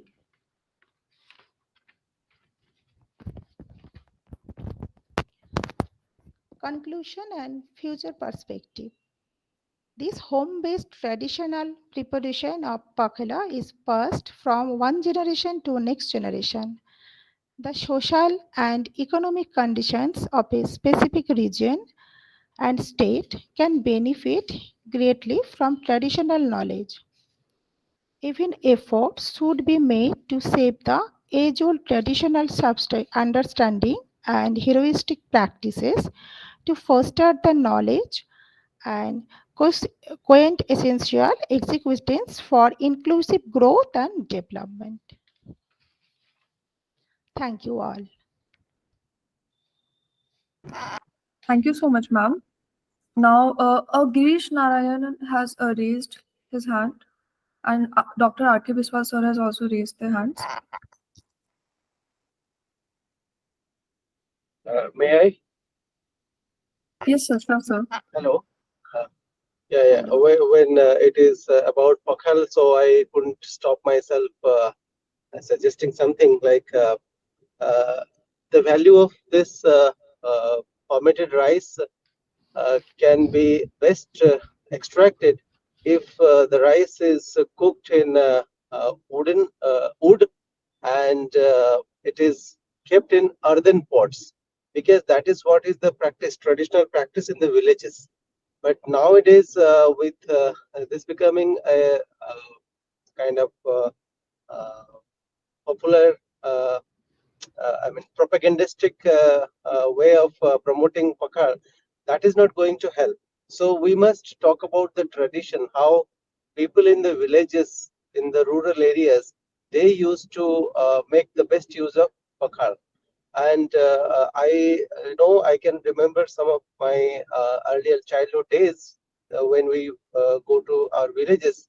I have seen my grandparent, like my maternal grandfather. He used to take Pakhal early in the morning, and he goes to the field, and he works till 12 or 1 p.m. without having anything else. So that was the kind of energy they were getting out of this. But nowadays, the preparing, that's not scientific. So we must emphasize how we are preparing the dish rather than just talking about one aspect of this. This is just a comment, not any question. Thank you.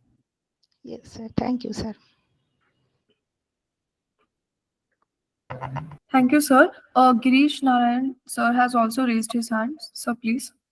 Yes, Surviji Namo Namaha, Anumita ji Namo Namaha. Very interesting information.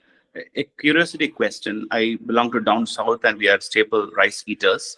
And have you done any comparison about other rice eating places on, like, is there a similar dish that exists? Because I can relate to something. So I just wanted to know your perspective. So have you done any comparison? Does any similar practice or dish exist down south or somewhere, rice eating place? No, sir. Comparison with this rice, I don't know. That's fine. No, don't. I didn't want to put it on spot. Only for sharing, because we call something, we are Tamil speaking community, so we call it kanji. And even in Kerala, Tamil Nadu, and many of the pathshalas, just like someone mentioned right now, here it is actually cooked in the culture tea, we call it, which is again made of the, any of you can speak Tamil, Malayalam, you'll understand. It is also made of the, not earthen, but actually kind of a stone thing. And it is actually also kept the same way. And it is called as kanji. So thank you, Anumita ji. It was very information. So even pathshalas actually serve it because. So, sir, kanji is also famous in Odisha, sir. Oh, is it? Oh, okay. Thank you. Yes, I didn't know. Yes. Okay. We used to have it on a regular basis. Okay. So we have it staple, and even pathshala kits are given because it's also regarded as a memory booster, along with many other benefits that Anumita ji mentioned. Like that is also one of the. Is it done for convenience or is it done for because it has benefit? I don't know, but definitely it has benefit. So that it's an age-old tradition. So very interesting information. Thank you so much, sir. So we are able to relate down south. Now the discussion is that south is different, north is different. So we see, there are a lot of similarities, right, Mr. Biji? Thank you, sir. Thank you, ma'am. Just a comment, Narayanji, we call it as Ganji in Telugu-speaking states. Kodeshwara garu, I think, might Telugu. Yeah, you know it very well, sir.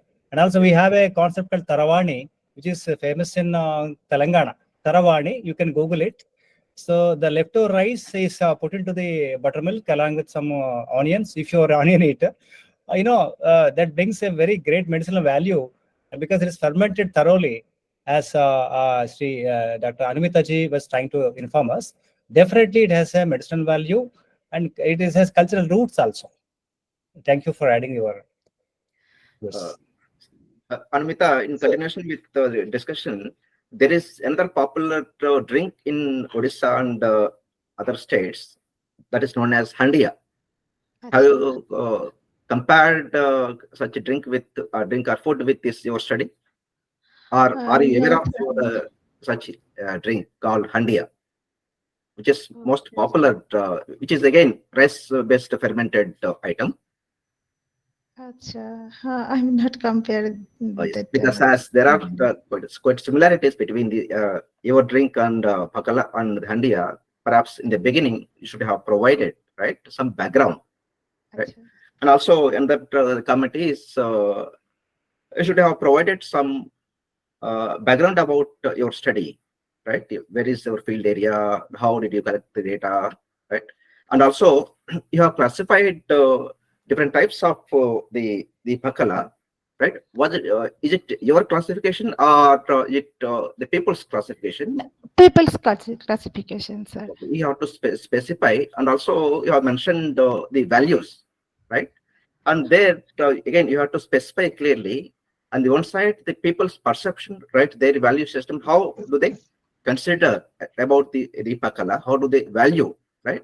On another category, as you have mentioned, nutritional value, etc. You have to clearly state that this is based on some scientific studies, etc. Right? You have to provide those references, and so that your study will get some value, right? And the item will get the value, will be recognized as an important item, which has the scientific qualities, right?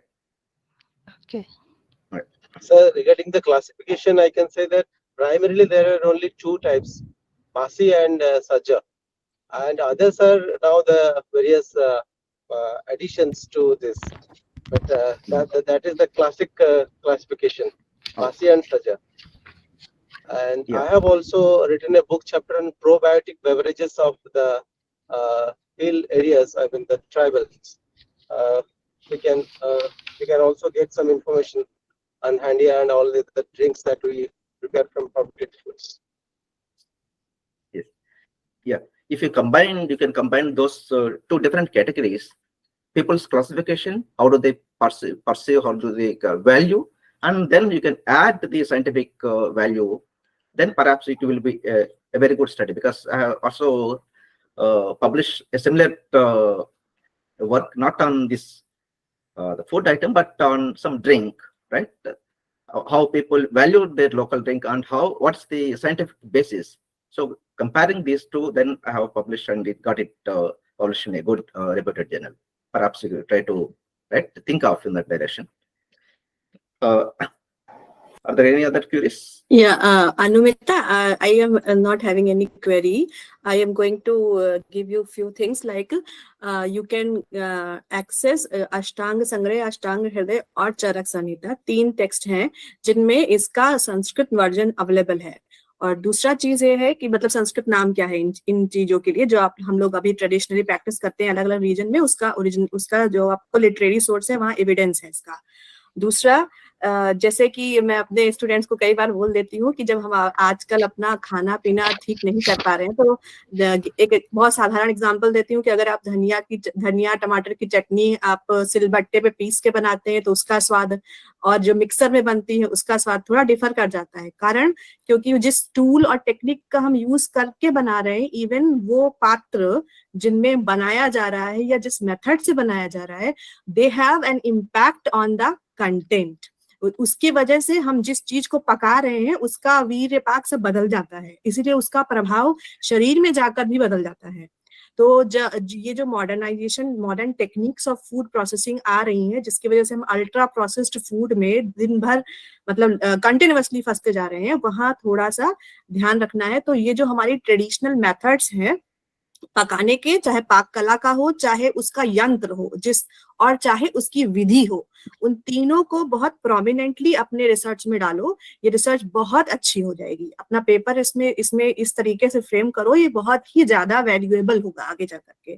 ठीक है, that was just a comment and suggestion from my side. Okay, thank you, ma'am. Thank you. Is there any more questions or queries? If not, then I would like to call Professor Surbhi Verma ma'am to give vote of thanks.